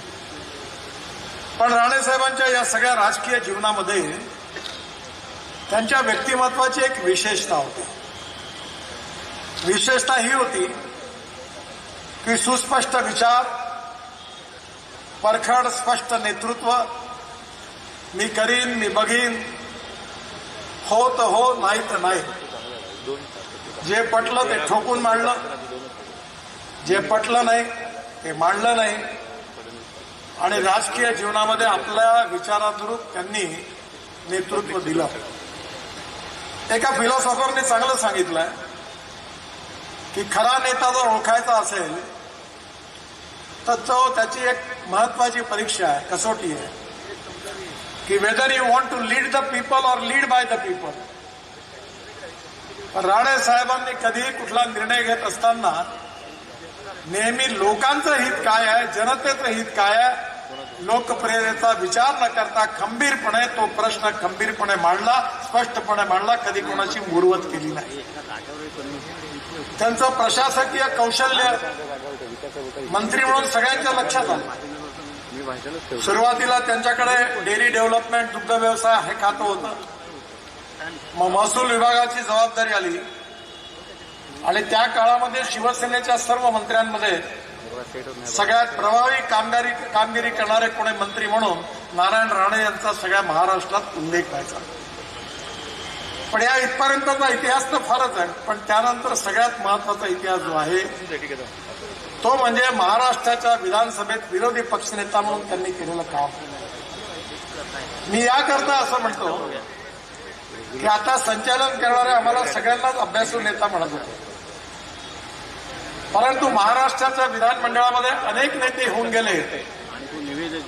पण नारायण राणे ज्यावेळी विरोधी पक्षाचे नेते झाले त्यावेळी आम्हाला सगळ्यांना, त्यांच्या मित्रांनाही आणि त्यांच्या विरोधकांनाही, ते एवढे प्रभावी विरोधी पक्षनेते ठरतील असं स्वप्नातही वाटलं नाही.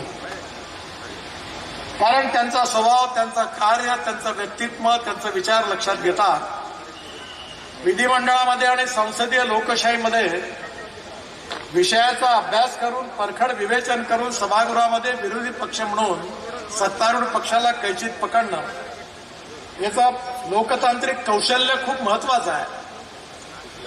पण मी विनंती करेन सगळ्या तरुण आमदारांना की तुम्हाला काही जर शिकायचं असेल तर राणे साहेबांनी विरोधी पक्षाचा नेता म्हणून दिलेली जेवढी भाषणं आहेत त्याचं वाचन तुम्ही एकदा जरूर करा, म्हणजे तुम्हाला लक्षात येईल की विरोधी पक्ष नेता किती प्रभावीपणे, किती योग्य रीतीने बोलू शकतो. त्यांची शैली आक्रमक होती, पण कोणाच्या जखमेवर मीठ सोडून त्याला अपमानित करण्याचा त्यांनी प्रयत्न नाही केला. आपल्या मुद्द्याशी कधी कॉम्प्रोमाइज नाही केलं. आपला मुद्दा पूर्ण विश्वासाने अतिशय आक्रमक रीतीने मांडला. आणि ते मांडत असताना त्यांचं जे कौशल्य होतं, त्यांचं ते वक्तृत्व होतं, कारण ते उदाहरण योग्य नाही आहे, पण सत्य आहे म्हणून मी त्यांची क्षमा मागून तुम्हाला सांगतो की कधी कधी क्रिकेटच्या मॅचमध्ये, 5 दिवसाच्या टेस्ट क्रिकेट मॅचमध्ये शेवटी कुठेतरी 3-4 ओव्हर बाकी असताना जेव्हा पहिला किंवा दुसऱ्या नंबरचा खेळाडू आऊट होतो तेव्हा नाईट वॉचमन म्हणून कोणीतरी खेळाडू येतो आणि तो ते ओव्हर खेळतो आणि दुसऱ्या दिवशी अशी बॅटिंग करतो की ओपनिंग बॅट्समनही विसरतो, आपण मिडिल लेव्हलही विसरतो, कारण तो इतकी सुंदर बॅटिंग करतो की ती लोकांच्या लक्षात राहते. राणे साहेबांकडनं त्यांचा एकंदर स्वभाव, मंत्रीपद हे सगळं बघताना विरोधी पक्षाचा नेता म्हणून जी कामगिरी करावी लागते की एवढी नेत्रदीपक कामगिरी ते करतील असं कोणाला वाटलं नव्हतं.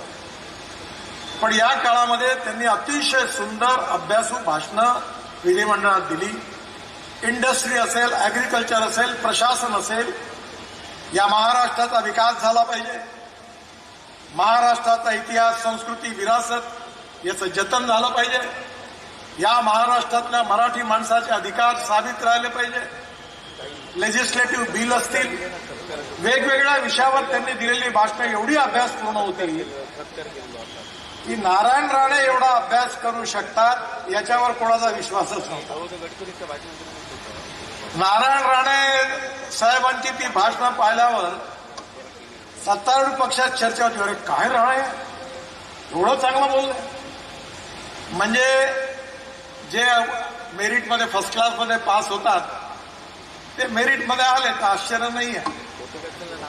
पण जे मेरिटमध्ये येणार नाही कदाचित पास होतील इथपर्यंत विश्वासानं जेव्हा ते मेरिटमध्ये तो विद्यार्थी येतो तसं राणे साहेबांचा तो चमत्कार होता. त्या काळात मी विरोधी पक्षाचा मी पण नेता होतो. आम्ही नियमाचा अभ्यास करून अधिवेशन डबल घ्यायला लावलं सुशीलकुमार शिंदे. अजितदादा आणि जयंत पाटील पडद्यातून बघायचे हे आहे का, ते यायचे नाही सभागृहात कारण तुटून पडायचो. पण त्यामध्ये मी आणि राणेसाहेब नेहमी रोज अधिवेशन संपलं की आम्ही आज बसायचो. येणाऱ्या अधिवेशनात पुढच्या वेळी काय करायचं, कोणत्या प्रकारचे आपल्याला मुद्दे उचलायचे आहेत, कोणत्या मुद्द्यावर कोणत्या बिलावर काय भूमिका घ्यायची आहे, याची सगळी तयारी त्यांची राहायची. मी मुंडे साहेब, राणे साहेब त्यांच्या चेंबरमध्ये बसायचो. पाटील नावाचे त्यांचे सेक्रेटरी होते त्यावेळी, ते अतिशय हुशार होते आणि त्यावेळी फटाफट आकडेवारी माहिती सगळी मिळून द्यायची. एक अतिशय आदर्श विरोधी पक्षनेता म्हणून त्यांचा मला वाटते महाराष्ट्रातच नाही पण देशाच्या लोकतांत्रिक आणि लोकशाहीच्या इतिहासातला एक प्रभावी विरोधी पक्षनेता म्हणून त्यांची नोंद होईल. इतकं उत्तम काम त्यांनी त्यावेळी केलं. उत्तम मंत्री म्हणून तर काम केलंच पण उत्तम विरोधी पक्षनेता म्हणून काम केलं. एक व्यक्ती म्हणून त्यांचं मन खूप मोठं होतं, संवेदनशील आणि भावनाप्रधान होते. ज्यावेळी त्यांना पक्ष सोडायची वेळ आली त्यावेळी मी रोज सकाळी त्यांच्या घरी जायचो आणि म्हणून साहेब हा निर्णय करू नका. ते मला सांगायचे अरे मला करू नको, मला पटतं रे, पण तुझी परिस्थिती काय आहे. या सगळ्या काळामध्ये मी त्यांच्या अतिशय जवळ होतो. मी पण त्यांना परखडपणे स्पष्टपणे सांगायचो साहेब हे करू नका. पण शेवटी दुर्भाग्य असं आहे की राणे साहेबांना आम्ही गमावलं. सुनीलने इतिहास सांगितला, राणे साहेबांनी शिवसेना सोडली, काँग्रेसमध्ये गेले. परंतु शेवटी चांगलं झालं की पुन्हा आमच्याबरोबर आले. म्हणजे जिथे पाणी जिथून निघतं तिथून पुन्हा वळणावरून पुन्हा ओरिजिनल ठिकाणी पोहोचतं. कारण हिंदुत्वाचा विचार, मराठी माणसाचं हित, महाराष्ट्राचं भविष्य, कोकणाचा विकास, कोकणामधल्या तरुण मुलाच्या हाताला रोजगार मिळण्याकरता आंबा असेल, आंबाबागा असेल, काजू असेल, औद्योगिक विकास, या सगळ्या बाबतीमध्ये अतिशय कठोरतेने त्यांनी काम करण्याचा सातत्याने प्रयत्न केला. मला अतिशय आनंद आहे की त्यांचे माझे संबंध खूपच जवळचे पारिवारिक संबंध राहिले.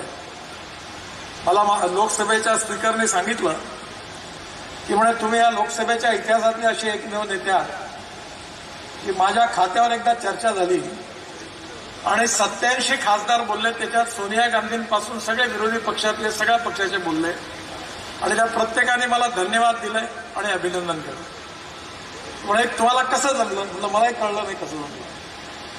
तसंच राणे साहेबांचं होतं. महाराष्ट्राच्या विधानमंडळामध्ये निरनिराळ्या पक्षाचे लोक, आमदार, मंत्री अतिशय विश्वासाने त्यांच्याकडे यायचे आणि एखादी गोष्ट जर आपली चुकत असेल तर ते म्हणे ठीक आहे मी तुला मदत करेन, आम्ही ते करणार नाही.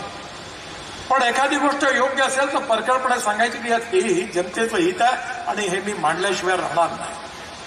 आणि म्हणून या 74 वर्षाचा इतिहास म्हणजे कॉर्पोरेशनच्या शाळेत शिकलेला मुलगा हा जेव्हा 12वीच्या परीक्षेत मेरिट फर्स्ट येतो तेव्हा त्याचं कौतुक जास्त आहे.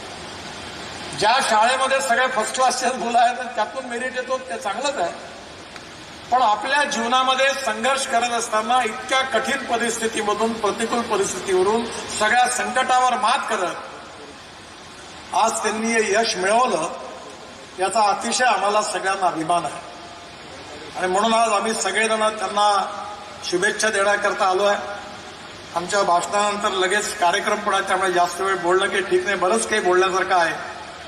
पण मी एवढंच म्हणतो की साहेब, सुनील गावस्करच्या जीवनामध्ये एक त्यांना रिटायर झाले तेव्हा त्यांनी कलकत्त्याच्या टेस्टमध्ये 96 रन काढली होती.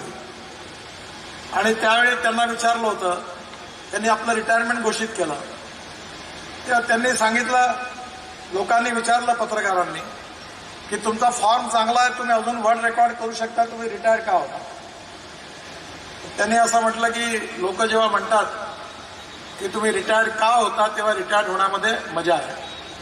लोक जेव्हा विचारतात तुम्ही केव्हा रिटायर्ड होणार आहे, तेव्हा त्याच्यात मजा नाही आहे. पण साहेब, तुमच्या बाबतीमध्ये आजही आम्हाला सगळ्यांना असं वाटतं की तुमच्या मार्गदर्शनाची महाराष्ट्रालाही गरज आहे, देशालाही गरज आहे.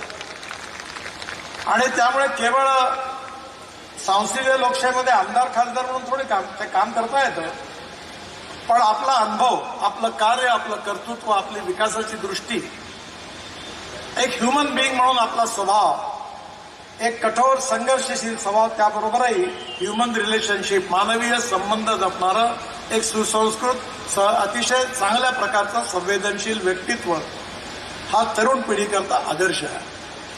परमेश्वर कृपेने आपली प्रकृती चांगली आहे. आपल्या सगळ्या जनतेचा आशीर्वाद आपल्या मागे आहे. आपल्याला आज 75 वर्ष आपण आज आपलं पदार्पण केलेलं आहे. पण मला विश्वास आहे की आपली प्रकृती उत्तम आहे. एवढे नियमाचे काटेकोर आहात आपण. मला अनेक वेळा जाता येईल, त्यावेळी माझं वजन आता साहेब 47 किलो वजन कमी झालं. मी जेव्हा तुमच्याबरोबर काम करल्यावर 135 किलो होतो. मला म्हणे, अरे कशाला खातो एवढं. म्हणजे दरवेळेला सगळ्या बाबतीमध्ये योग्य मार्गदर्शन देणारा. माझा पाय तुटला, ऍक्सिडेंट झाला, स्वतः नागपूरला आले आणि मला न सांगता लगेच डॉक्टर संजयजींना पुण्यात फोन केला, त्यांना नागपूरला जा आणि नितीनचा पाय तुटलेला आहे, काळजी घ्या, त्याचं ऑपरेशन करायचं, काय करते बघा. एखाद्या लहान भावासारखं त्यांनी आमच्यावर प्रेम केलं. त्यांचं ऋण कधी विसरू शकत नाही. आपल्या सगळ्यांचे आशीर्वाद, आपल्या सगळ्यांच्या शुभेच्छा, आमच्या सगळ्यांच्या शुभेच्छा त्यांच्या मागे आहे. आणि असंच त्यांचं पुढलं 100 वर्ष जेव्हा पूर्ण होतील, एवढ्याच आनंदाने आपण त्यांचा सत्कार करू असा मला विश्वास आहे. परमेश्वरांनी त्यांना दीर्घायुष्य द्यावं, निरोगी जीवन द्यावं आणि त्यांच्या या संघर्षशील जीवनामध्ये सौ वहिनींनी कसं सहकार्य केलं ते मी घरातला माणूस म्हणून अनेक संकटाच्या वेळी जवळून बघितलं. त्या सर्व प्रसंगात त्यांच्या मागे खंबीरपणे उभ्या राहिल्या आणि एक आदर्श संसार देखील त्यांनी सांभाळला. मी राणेसाहेबांना, वहिनींना मनापासून खूप खूप शुभेच्छा देतो. असाच सुखी संसार असाच पुढे जात राहील आणि साहेबांना दीर्घायुष्य आणि निरोगी जीवन प्राप्त होईल असा विश्वास व्यक्त करतो आणि माझं भाषण संपवतो. धन्यवाद. नमस्कार. धन्यवाद. आदरणीय नितीनजी साहेब यांच्या समवेत आदर का महत्वाचा आहे आणि आदर का येतो हे त्यांची वाणी आणि अमोघ वक्तृत्व ऐकल्यानंतर आपल्याला प्रचिती येते. मी मगाशी म्हटलं की त्यांच्यासोबत ब्रँड येतो. एक आकडेवारी मुद्दाम सांगतो की 2014 पर्यंत रस्त्यांचं जाळं होतं ते 91,000 किलोमीटर होतं. जेव्हा गडकरी साहेबांनी तो पदभार स्वीकारला, आजपर्यंत 2026 पर्यंत 1,46,527 एवढं आपल्या रस्त्यांचं जाळं झालेलं आहे आणि हे केवळ गडकरी साहेबांमुळे झालेलं आहे. जोरदार टाळ्या वाजूया. आणि मी यानंतर हॅलो, मी बोलायला विसरलो, पण आज राणे साहेबांच्या 75व्या दिवशी मला खूप लोकांनी विचारलं, पण या कार्यक्रमात राजकारण किंवा अन्य काही बोलणं बरोबर नाही म्हणून मी बोललो नाही. पण तुम्हाला सांगतो की राणे साहेबांच्या समोर ते शब्दाचे पक्के आहेत. या वर्षी मे महिना समाप्त होण्याच्या आधी मुंबई गोवा मार्ग पूर्ण होईल आणि या पावसाळ्यात तुम्हाला त्रास होणार नाही असं राणेसाहेब वारंवार मला सांगतात. आणि त्याचप्रमाणे कोल्हापूर टू रत्नागिरी हा 90% रस्ता पूर्ण झालेला आहे. आता एक टनेल पण बांधणार आहोत आम्ही आणि हा पण रस्ता जवळपास मे महिन्याच्या आधी पूर्ण करण्याचा पूर्ण प्रयत्न करू असा विश्वास आज राणे साहेबांच्या समोर शब्द देतोय. तसे मी राणे साहेबांकडून शिकलो आहे की खोटं बोलत नाही राजकारणात. आणि या रस्त्यापायी एवढी बदनामी मी सहन केली आहे की मी काही उद्घाटना करता येणार नाही. आता देवेंद्रजींना सांगितलं की आपण दोघं मिळून गाडीत बसवून एकदा मुंबईवरून निघून गोव्याला जाऊन तिकडनं विमानाने येऊन निघून जाऊ नागपूरला. कारण मलाही दुःख आहे याचं की तुम्हाला पुष्कळ दिवस त्रास सहन करावा लागला. पण आज साहेबांच्या या 75व्या वाढदिवसाच्या दिवशी तुम्हाला विश्वास देतो. साहेबांचा सतत आग्रह, सतत फोन मला व्हायचा आणि मे महिन्याच्या आत ते सगळं काम संपेल हा विश्वास देतो. धन्यवाद. धन्यवाद आदरणीय नितीनजी गडकरी साहेब. हा विश्वास तुम्ही दिलात आणि या निमित्तानं हे वातावरण सुद्धा आनंदानं तेजाळलं. क्रिकेटची उपमा देऊन तुम्ही या ठिकाणी रूपकातून राणेसाहेबांचं व्यक्तिमत्व उलगडलं. क्रिकेट असू दे किंवा जीवनाचा संघर्ष, मैदानामध्ये टिकून राहणं महत्वाचं असतं हे या निमित्तानेही आपल्याला तुमच्या वाणीतून प्रचिती आली. यानंतर ज्यांच्या मनोगताची आपण वाट बघतो आहोत ते आपल्या महाराष्ट्राचं बुलंद नेतृत्व देवेंद्रजी फडणवीस साहेबांसाठी जोरदार टाळ्या वाजूया. महाराष्ट्राला एका विकासाच्या उंचीवर घेऊन जाण्यासाठी वेगवान निर्णय घेणारे, प्रशासनाची पकड असणारे देवेंद्रजी फडणवीस साहेब आपलं मनोगत व्यक्त करत आहेत.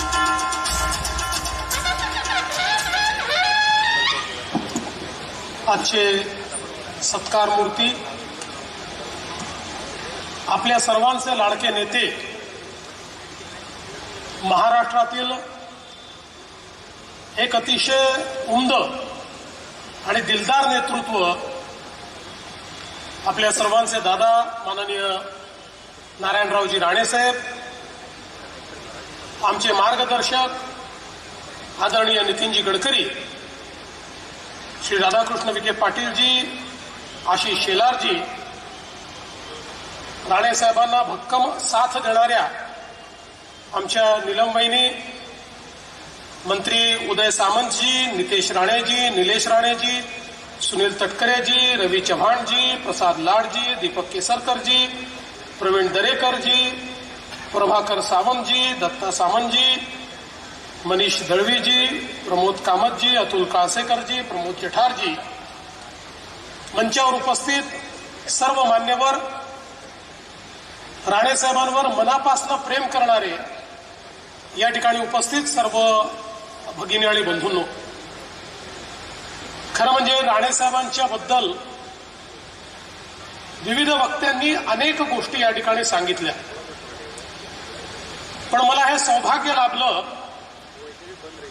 की अनेक वर्ष महाराष्ट्राच्या विधानसभेमध्ये मी त्यांच्यासोबत काम करू शकलो आणि विधानसभेची कारकीर्द जी सुरू केली ती त्यांच्या नेतृत्वातच आम्ही सुरू केली. त्यावेळी आमच्या भाजपचे नेते गोपीनाथरावजी मुंडे होते आणि सभागृहामध्ये आमच्या सर्वांचे महायुतीचे नेते माननीय नारायणराव राणे होते. आणि आता जे काही या ठिकाणी सगळ्यांनी सांगितलं ते माझ्या डोळ्यांनी पाहण्याचा आणि माझ्या कानांनी ऐकण्याचा अनुभव मला हा घेता आला. मला त्याचा अतिशय आनंद आहे. मला आठवतं की सभागृहामध्ये मी पहिलंच भाषण केलं. 7 मिनिटाची संधी मिळाली. नीट तयारी केली होती त्यामुळे 7 मिनिटात मांडता आला तेवढा विषय मांडला. पण ते पहिलंच भाषण झाल्यानंतर एक चिठ्ठी माझ्याकडे आली. त्याच्यात एवढंच लिहिलं होतं, छान बोललास, आणि खाली सही होती नारायण राणे. आणि राणे साहेबांचा ऋणानुबंध हा त्या दिवसापासून जो सुरू झाला तो आज तागायत सातत्याने तो कायम आहे. खरं म्हणजे विरोधी पक्ष नेता म्हणून त्यांची जी कारकीर्द होती ती आत्ताच नितीनजींनी सांगितली. मुख्यमंत्री म्हणून मला बाहेरून पाहायला मिळालं, मंत्री म्हणून बाहेरून पाहायला मिळालं, कारण त्यावेळेस मी महापौर होतो. मी काही सभागृहात नव्हतो. 99ला मी सभागृहात आलो, ते विरोधी पक्षनेते झाले. पण मी असं म्हणेन की माननीय राणेसाहेब, माननीय मुंडे साहेब यांच्यासोबत सभागृहात काम करायला मिळणं यापेक्षा मोठी पर्वणीच दुसरी नव्हती. कदाचित माझ्या संपूर्ण संसदीय जे काही यश मला मिळालं त्या यशाचं श्रेय जर कोणाला द्यायचं असेल तर राणेसाहेबांसारख्या माझ्या नेत्यांना द्यावं लागेल की ज्यांनी त्यावेळी मार्गदर्शनही केलं आणि प्रोत्साहनही दिलं. विशेषतः त्यांची आणि माझी आवड एक होती आणि ती म्हणजे अर्थसंकल्प. अर्थसंकल्पावर राणेसाहेब ज्यावेळी भाषण करायचे कुठला तरी अर्थतज्ञ हा त्या ठिकाणी बोलतोय असा भास व्हायचा आणि अक्षरशः आकड्यांची चिरफाड करत ज्यावेळी राणेसाहेब आपलं पूर्ण भाषण करायचे संपूर्ण सभागृह स्तब्ध असायचं आणि अर्थमंत्री चिंतेत असायचे की आता राणेसाहेबांना उत्तर काय द्यायचं. आणि कधीच त्यांनी मांडलेल्या अर्थसंकल्पाच्या भाषणाला परिपूर्ण उत्तर मिळू शकलं नाही. कारण अर्थशास्त्रातला एक एक नियम ते शोधायचे, त्यातनं कसा अर्थसंकल्प हा त्या नियमाच्या विपरीत आहे आणि राज्याचं कसं काय संकट आहे अशा पद्धतीनं हे सगळं मांडण्याचं काम ते करायचे. मला आजही आठवतं युतीचं सरकार गेलं, महाविकास आघाडीचं किंवा तेव्हाचं सरकार आलं आणि ते सरकार आल्यानंतर युतीच्या सरकारने कशा पद्धतीनं या ठिकाणी कर्ज वाढवलं असा एक व्हाईट पेपर त्यांनी मांडण्याचा प्रयत्न केला. पण त्यांना हे माहित नव्हतं की समोर राणेसाहेब आहेत. त्यांनी व्हाईट पेपर मांडला. एक तर राणेसाहेबांकडे एक वेगळं सीआयडी खातं होतं, त्यांचं स्वतःचं होतं ते. त्यामुळे सरकारचा कुठलाही कागद तयार झाला तो मंत्र्याकडे पोचायच्या आधी राणेसाहेबांकडे पोचायचा. त्यामुळे हा जो व्हाईट पेपर आहे हा छापायच्या आधी राणेसाहेबांकडे होता. त्याचं उत्तर तयार होऊन तिकडे व्हाईट पेपर मांडल्याबरोबर व्हाईट पेपर किती बोगस आहे आणि ही खरी आकडेवारी आहे आणि ही कशी बरोबर आहे याचा एक भगवी पत्रिका ही त्या क्षणी राणेसाहेबांनी मांडली आणि त्या सरकारची पूर्ण हवा काढण्याचं काम हे राणेसाहेबांनी त्या ठिकाणी केलेलं मी बघितलं. त्यामुळे खरं तर या सभागृहामध्ये बजेटवर कसं बोललं पाहिजे हे आम्ही त्यांच्याकडनं शिकलो आणि मला स्वतःला त्यात खूप इंटरेस्ट असल्यामुळे मी 2002 साली बजेट कसं वाचावं असं एक पुस्तक लिहिलं आणि या पुस्तकाचं विमोचन कोणाच्या हाताने करायचं. राणेसाहेबांपेक्षा मोठं कोण आहे, राणेसाहेबांपेक्षा यातली अथॉरिटी कोण. मी राणेसाहेबांकडे गेलो, म्हटलं दादा माझं असं असं पुस्तक आहे, आपल्याला याचं विमोचन करायचं आहे. मला म्हणाले अरे मुख्यमंत्र्याला बोलव. म्हटलं नाही तुमच्या हाताने करायचं आहे. म्हणाले नाही मुख्यमंत्र्यांच्या हाताने कर. म्हटलं माझा काही मुख्यमंत्री विलासरावजी होते पण माझा काही फार मी नवीन होतो, माझा काही फार संबंध नाही आहे. म्हणाले मी त्यांना सांगतो ते याचं एवढं चांगलं पुस्तक तू लिहिलेलं आहे, मी तर राहीनच पण हे पुस्तकाचं विमोचन हे विलासरावजींच्या हस्ते झालं पाहिजे. त्यांनी पुढाकार घेतला आणि त्या ठिकाणी विलासरावजींच्या हस्ते त्याचं जे काही विमोचन आहे ते झालं. मला आजही आठवतं की 2004 साली 3 साली ज्यावेळी डिसेंबरच्या महिन्यामध्ये उत्कृष्ट संसदपटूचा पुरस्कार द्यायचा जी समिती बनली होती त्या समितीने राणेसाहेबांची चर्चा केली. राणेसाहेब होते, मुंडे साहेब होते, माझी पहिली टर्म होती. पण त्यांनी सांगितलं की तुम्हाला जर या ठिकाणी परफॉर्मन्सवर आधारित उत्कृष्ट संसदपटू हा पुरस्कार द्यायचा असेल तर तो तुम्ही देवेंद्रला द्या आणि त्यांच्या शिफारसीने किंवा त्यांच्या पुढाकाराने मला त्या काळामध्ये उत्कृष्ट संसदपटू हा पुरस्कार पहिल्याच टर्ममध्ये त्या ठिकाणी मिळाला.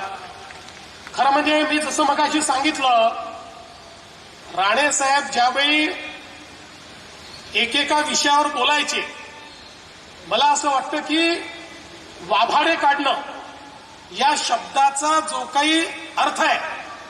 तो अर्थ म्हणजे त्यांचं भाषण असायचं आणि कुठल्याही मंत्र्यांनी फाईल सही केली की त्याच्यातली नोट राणेसाहेबांकडे असायची आणि मग त्याच्यामध्ये जर काही गैरव्यवहार असेल, भ्रष्टाचार असेल तर मात्र राणेसाहेब असं झोडपून काढायचे की त्यामुळे त्यांचा प्रचंड मोठा दरारा हा विधानसभेमध्ये आम्ही बघितला. मगाशी जसं तटकरे साहेबांनी सांगितलं, आम्ही सगळे त्यांचे सैनिक होतो आणि मला असं वाटतं की 99 ते 2004 हा महाराष्ट्र विधानसभेतला जो विरोधी पक्ष आहे हा त्याच्या आधीच्या इतिहासात झाला नाही पण त्याच्या नंतरच्या इतिहासात झाला नाही. अशा प्रकारचा विरोधी पक्ष आमचा होता. आमचे नेते राणेसाहेब होते आणि आम्ही सगळे शिवसेना, भाजपचे लोक आणि विशेषतः आम्ही सगळे तरुण आमदार असे तुटून पडायचो की त्या ठिकाणी सरकारला पळताभुई थोडी व्हायची.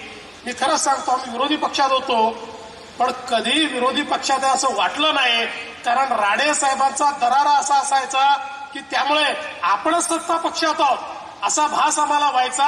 आम्हाला थांबवण्याची हिंमतच कोणामध्ये नव्हती, कारण आमचे नेते राणेसाहेब होते. आणि म्हणून हे जे काही त्यांचं जे कार्य होतं त्यातनं इतक्या गोष्टी या शिकायला मिळाल्या. पलीकडच्या काळामध्ये खरं आहे की ते समोर गेले पण मंत्री म्हणून नाही. म्हणजे मला हे आठवतं की आता उल्लेख खरं म्हणजे करावा करू नये पण ज्यावेळेस भुजबळ साहेब गेले आणि भुजबळ साहेब गेल्यानंतर समोर गेल्यानंतर 99 ते 2004 मला आठवतं की इतका त्रास आमच्या बाकावरचे लोक भुजबळ साहेबांना द्यायचे. खूप भुजबळ साहेब हे पुरून उरायचे. पण राणेसाहेब गेल्यानंतर मात्र कोणीही कधी त्यांना त्रास दिला नाही, कधी त्यांचा विरोध केला नाही. कारण तिथे बसलेल्या प्रत्येकाला हे माहिती होतं की राणेसाहेब जे तिकडे गेले आहेत ते मनाने गेले नव्हते. जो प्रसंग त्यांच्यावर आला त्याचे आम्ही साक्षीदार आहोत की ज्यावेळी आम्ही सगळं प्लॅन करून आणि सभागृहामध्ये सरकारच्या मागण्या म्हणजे बजेट हे वोटिंगमध्ये पाडायचं असं ठरवून पूर्ण प्लॅन तयार करायचो आणि प्लॅन एक्झिक्यूट होणार. राणेसाहेब त्या सरकारचे एक 10, 12, 15 कारण फारच कमी डिफरन्स होता, 15-20 आमदार गायब करायचे.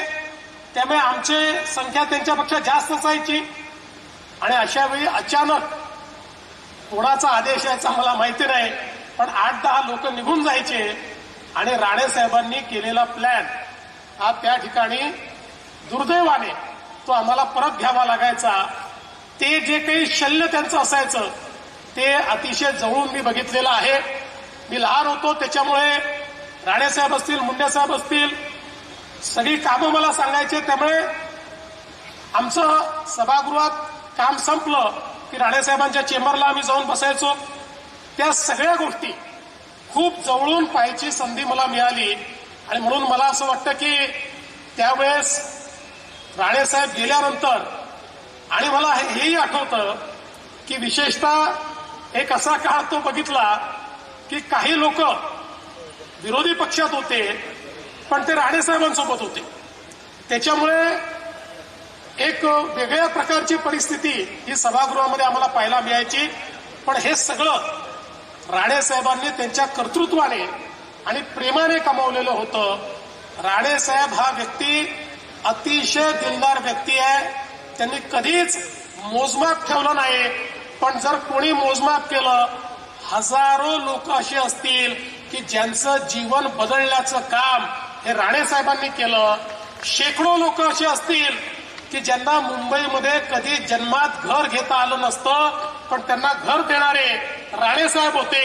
ज्यावेळी वेगवेगळ्या प्रकारे गरिबांना घर देण्याचे संदर्भात त्या काळामध्ये मुख्यमंत्र्यांना जेव्हा अधिकार होता त्या अधिकाराचा वापर हा गरिबांकरता करणारे हे राणेसाहेब होते. आणि म्हणूनच राणेसाहेब कुठेही असले तरी त्यांच्यावर प्रचंड प्रेम करणारे अशा प्रकारचे लोक उभ्या महाराष्ट्रामध्ये आपल्याला पाहायला मिळतील. खरं म्हणजे तो काळ असा होता की ज्या काळामध्ये राणेसाहेबांनी महाराष्ट्रामध्ये एक सर्वमान्य नेतृत्व म्हणून आपली पकड बसवली होती आणि महाराष्ट्राच्या प्रत्येक जिल्ह्यात वैयक्तिक नारायणराव राणे साहेबांना मानणारे असा एक फार मोठा वर्ग हा त्यांनी तयार केला होता. त्यामुळे तीच खऱ्या अर्थानं पुढची त्यांच्या राजकारणाची जी शिदोरी आहे ती शिदोरी आपल्याला ती पाहायला मिळते. खरं म्हणजे प्रत्येक गोष्टीत शिस्त असली पाहिजे हा त्यांचा आग्रह. सभागृहामध्ये पूर्ण वेळ बसलं पाहिजे हा त्यांचा आग्रह. चर्चांमध्ये भाग घेतला पाहिजे हा त्यांचा आग्रह. आणि कुठलंही काम करायचं तर ते गुणवत्तेनंच करायचं. गुणवत्तेमध्ये राणेसाहेब कधी तसूभरी कॉम्प्रोमाइज करत नाहीत. आणि म्हणून आपण जर बघितलं तर त्यांनी उभे केलेले प्रकल्प असतील, ती मेडिकल कॉलेज असू द्या किंवा गोशाळा असू द्या, कुठलाही प्रकल्प तुम्ही बघा, गुणवत्तेच्या अत्युच्च पातळीवर त्या ठिकाणी काम करायचं ही त्यांची नेहमीच त्या ठिकाणी परिपाठी राहिली आहे. आणि म्हणूनच जर कुठे, जसं नितीनजीने सांगितलं, कुठेही गुणवत्तेशी कॉम्प्रोमाइज होत असेल तर बेधडक सांगणारे राणेसाहेब आहेत. मला असं वाटतं की राणेसाहेब कधी पोटात ठेवू शकले नाही. त्यांच्या भावना ज्या असतील त्या तोंडावर सांगण्याचं काम ते करतात, कोणाला आवडो की न आवडो. पण तसं पु ल देशपांडेंनी म्हटलंय, कोकणातला माणूस कसा असतो तर कोकणातला माणूस हा इथल्या फणसासारखा असतो. वर जरी काटे दिसले, जरडता दिसली तरी आतमध्ये गोडवा असतो. हे जे वाक्य पुलंनी लिहिलं त्यावेळेस कदाचित पुलंच्या समोर नारायणराव राणेच असतील असं मला वाटतं. असं त्यांचं नेतृत्व आहे. आणि माझा तर त्यांचा संबंध असा आहे की ते देवेंद्र म्हणून मला कधी रागवू शकतात. कधी कधी म्हणतात, अरे मी तुम्हाला देवेंद्र म्हणतो. मी म्हटलं, राणेसाहेब तुमचा अधिकारच आहे. जेवढा तुमचा अधिकार निलेश आणि नितेशवर आहे तेवढाच अधिकार माझ्यावर देखील आहे. आणि माझ्या सगळ्या या राजकीय वाटचालीमध्ये नेहमी एका नेत्याच्या भूमिकेत, मार्गदर्शकाच्या भूमिकेत राणेसाहेबांना मी बघितलं. आजही एखादी गोष्ट आवडली नाही, मला वेळ घेतात, घरी येऊन सांगतात, रागवतात, हे चुकलं म्हणून सांगतात, पण त्यांचं प्रेम मात्र कधी कमी होत नाही. मला ते नेहमी असं म्हणतात, राणेसाहेब जेव्हा जेव्हा माझ्याकडे येतात तेव्हा मला म्हणतात, बघा मला एखाद्याचा राग आला ना तर मी त्या ठिकाणी बेमुरुवत असतो, मी काही त्याला सोडत नाही. पण तुमच्या समोर आल्यानंतर माझा राग निघून जातो. तुम्ही काय करता मला माहिती नाही, पण माझा राग निघून जातो. अशा पद्धतीनं मला खरं म्हणजे अतिशय प्रेम हे राणेसाहेबांनी या ठिकाणी दिलं. आणि राणेसाहेबांचा खरं म्हणजे मी असं म्हणेन, या सगळ्या यशामध्ये, या वाटचालीमध्ये खऱ्या अर्थानं नीलम बहिणी ज्या आहेत, हे जे लेडी लक आहे हे अत्यंत महत्वाचं असं माझं मत आहे. अतिशय शांतपणे वहिनी या सगळ्या काळामध्ये त्यांच्या पाठीशी खंबीरपणे उभ्या असलेल्या आपण सगळ्यांनी बघितल्या. आणि आज ही देखील आनंदाची गोष्ट आहे की नितेशजी असतील किंवा निलेशजी असतील, या दोघांनी राणेसाहेबांचा वारसा हा अत्यंत समर्थपणे या ठिकाणी चालवलेला आहे.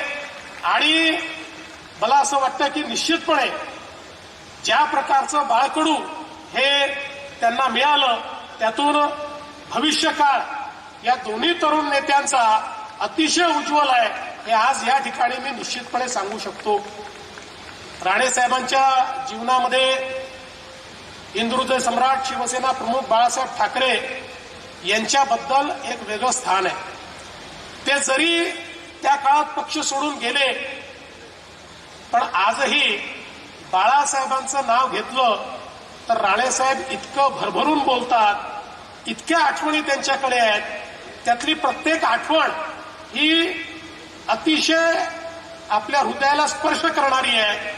आणि मला असं वाटतं की त्यांच्या जीवनामध्ये तो जो काही आशीर्वाद श्रद्धेय बाळासाहेबांचा मिळाला तो ते कधीच विसरले नाहीत. आणि सदैव त्यांची आठवण ठेवत त्याच मार्गानं चालण्याचा प्रयत्न त्यांनी केला. आणि म्हणूनच नितीनजी जे म्हणाले की ते कुठेही असले तरी हिंदुत्वाचा मार्ग सोडला नाही, कुठेही असले तरी मराठी माणसाचा आग्रह त्यांनी सोडला नाही. आणि विशेषतः कोकणाच्या बद्दल त्यांचं प्रेम हे आपल्या सगळ्यांना माहिती आहे. कोकणाच्या विकासाच्या संदर्भात खऱ्या अर्थानं जर या विकासाला दिशा देण्याचं काम हे कोणी केलं असेल तर ते राणेसाहेबांनी त्या ठिकाणी केलं. आणि आजही कधीही जर आम्ही त्यांच्याशी चर्चा करायला लागलो तर त्यांचा पहिला विषय तोच असतो, कोकणाचा जीडीपी कसा वाढवायचा, कोकणाचं पर कॅपिटा इन्कम कसं वाढवायचं, कोकणामध्ये मोठ्या प्रमाणात रोजगाराच्या संधी कशा वाढवायच्या. मला असं वाटतं की राणेसाहेब तसे तर महाराष्ट्राचे नेते आहेत, देशाचे नेते, देशाचे मंत्री म्हणून काम करायला त्यांना संधी मिळाली. पण त्यांच्या हृदयामध्ये मात्र सातत्याने कोकण हा आपल्याला त्या ठिकाणी जिवंत दिसतो, स्पंदित दिसतो. आणि मला असं वाटतं की हे जे नेतृत्व आहे महाराष्ट्राचं, आज जरी ते 75व्या वर्षात पदार्पण करत असले तरी आपल्याला कल्पना आहे की खरं म्हणजे राजकारणातली कारकीर्द ही तशी ज्याला प्रगल्भता म्हणते ती 60व्या वर्षी चालू होते. त्यामुळे 75 हे काय वय नाही. उलट मला असं वाटतं की आता हा एक पडाव आहे आणि यानंतर राणेसाहेब अजून खूप नेतृत्व तुम्हाला करायचं आहे, आम्हाला खूप मार्गदर्शन करायचं आहे. आणि जसं नितीनजीने सांगितलं, आम्ही सगळे याच मैदानावर तुमची 100वी साजरी करण्याकरता येऊ हा विश्वास आणि ईश्वराला मी प्रार्थना करतो. तुम्हाला खूप मनापासून शुभेच्छा देतो आणि माझं बोलणं संपवतो. धन्यवाद. जय हिंद, जय महाराष्ट्र. धन्यवाद. आदरणीय महाराष्ट्राचे मुख्यमंत्री देवेंद्रजी फडणवीस यांनी आपल्या अमोघ वाणीने या ठिकाणी आपल्याला संबोधन केलंच, पण त्या ठिकाणी नारायणराव राणेसाहेबांचा खूप सुंदर व्यक्तिमत्वाचा आढावा घेतला आणि या निमित्ताने त्यांनी संबोधन केलं. या ठिकाणी आले त्याबद्दल कणकवली आणि सिंधुदुर्गच्या भूमीत या आपलं स्वागत आहे. यानंतर आपण मुख्य कार्यक्रमाच्या केक कटिंगकडे जाऊया.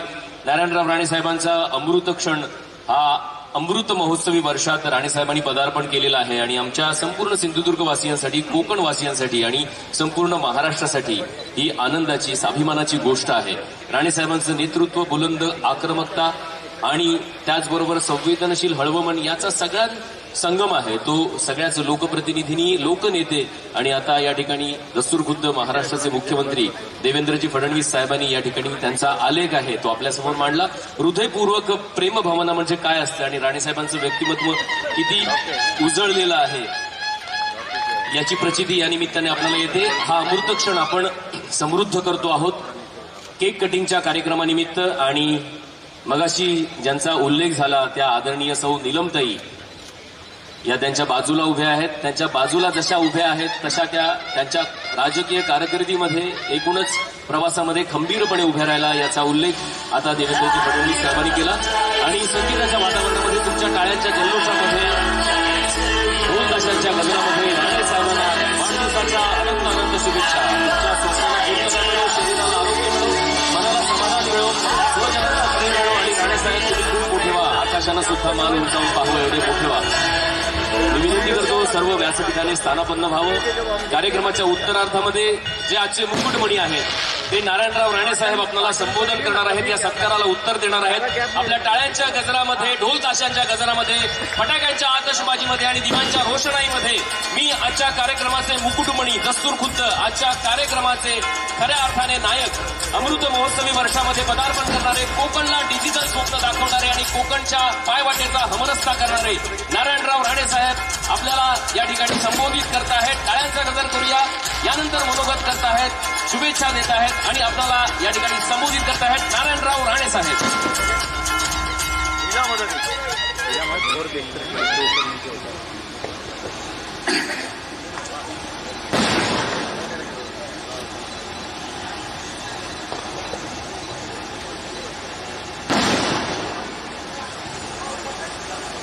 मी अमृत महोत्सवी वर्षात पदार्पण करत आहे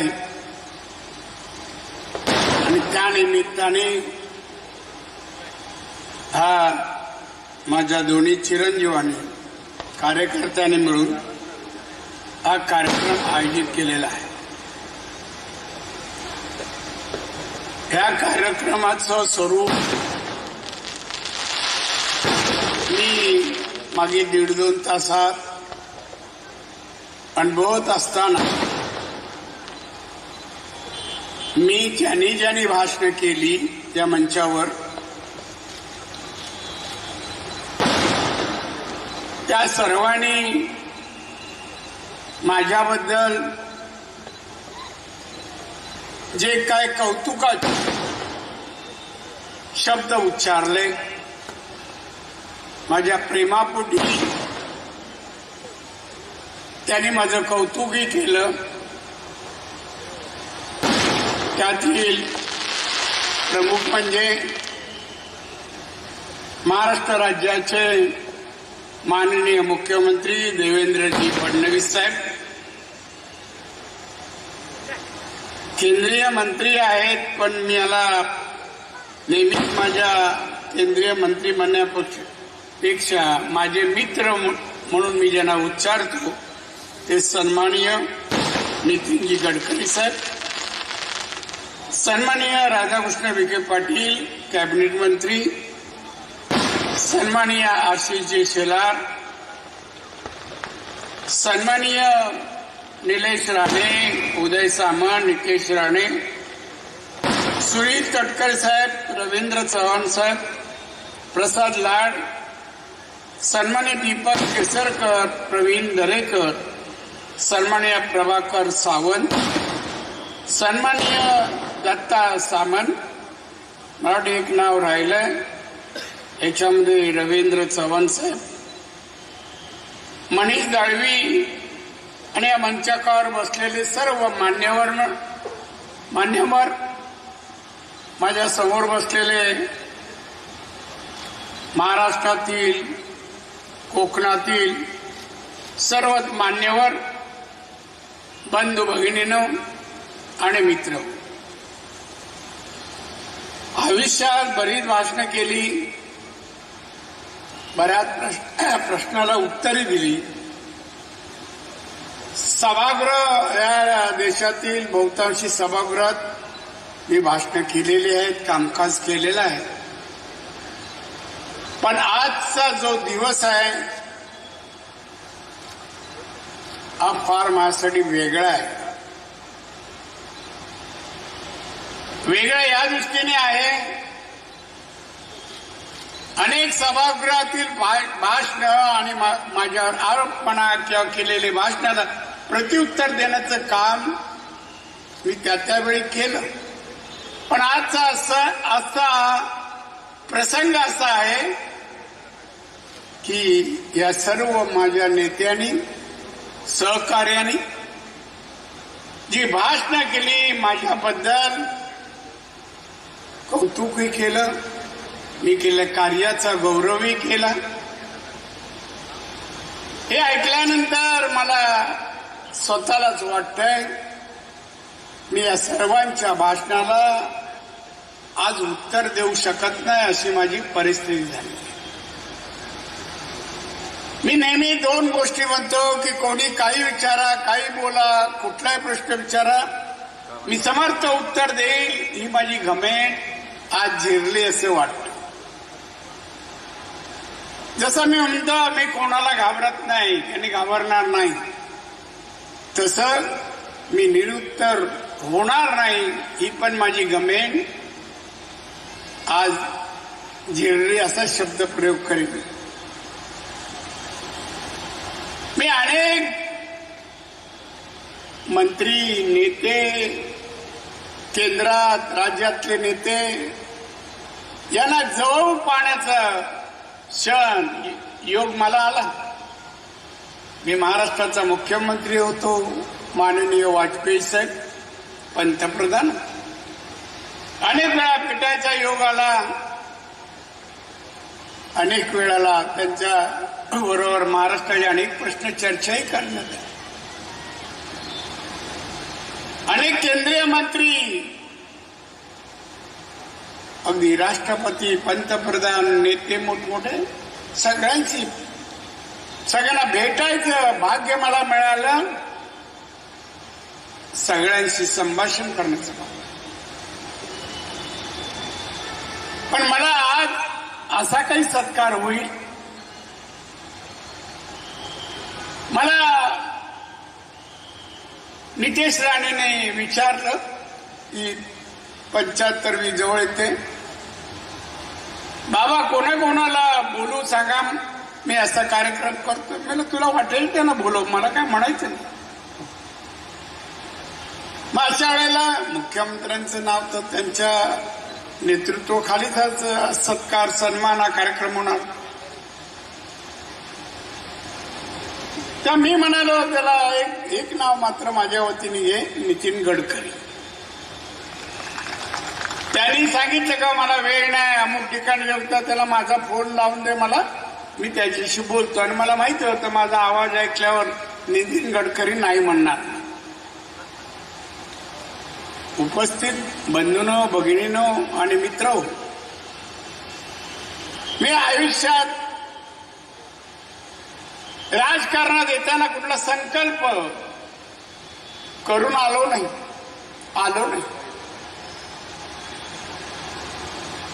शिक्षण घेताना किंवा त्यानंतर इन्कम टॅक्समध्ये नोकरी करताना मला असं वाटलं नाही, नोकरी करू नये, आपण व्यवसाय करा. कारण एक वाक्य ऐकलं होतं की नोकरीमध्ये पगार म्हणा उत्पन्न मर्यादित असतं, पण व्यवसाय केल्यास मर्यादा राहत नाही. नोकरीमध्ये रिटायर झालं तर 70-80 हजार मिळतील, पण व्यवसाय केला लाखो रुपये कमवू शकतो. आणि म्हणून मी तो राजीनामा देऊन मी उभा राहिलो. बांधवांनो, आज माझ्या समोर जे मान्यवर बोलले त्यांचे उपकार मी कुठल्या शब्दांनी व्यक्त करू हा माझ्यासमोर प्रश्न आहे. मी स्वतःहून कधी कोणाचा सभागृहाचा आवाज अपमान केला नाही.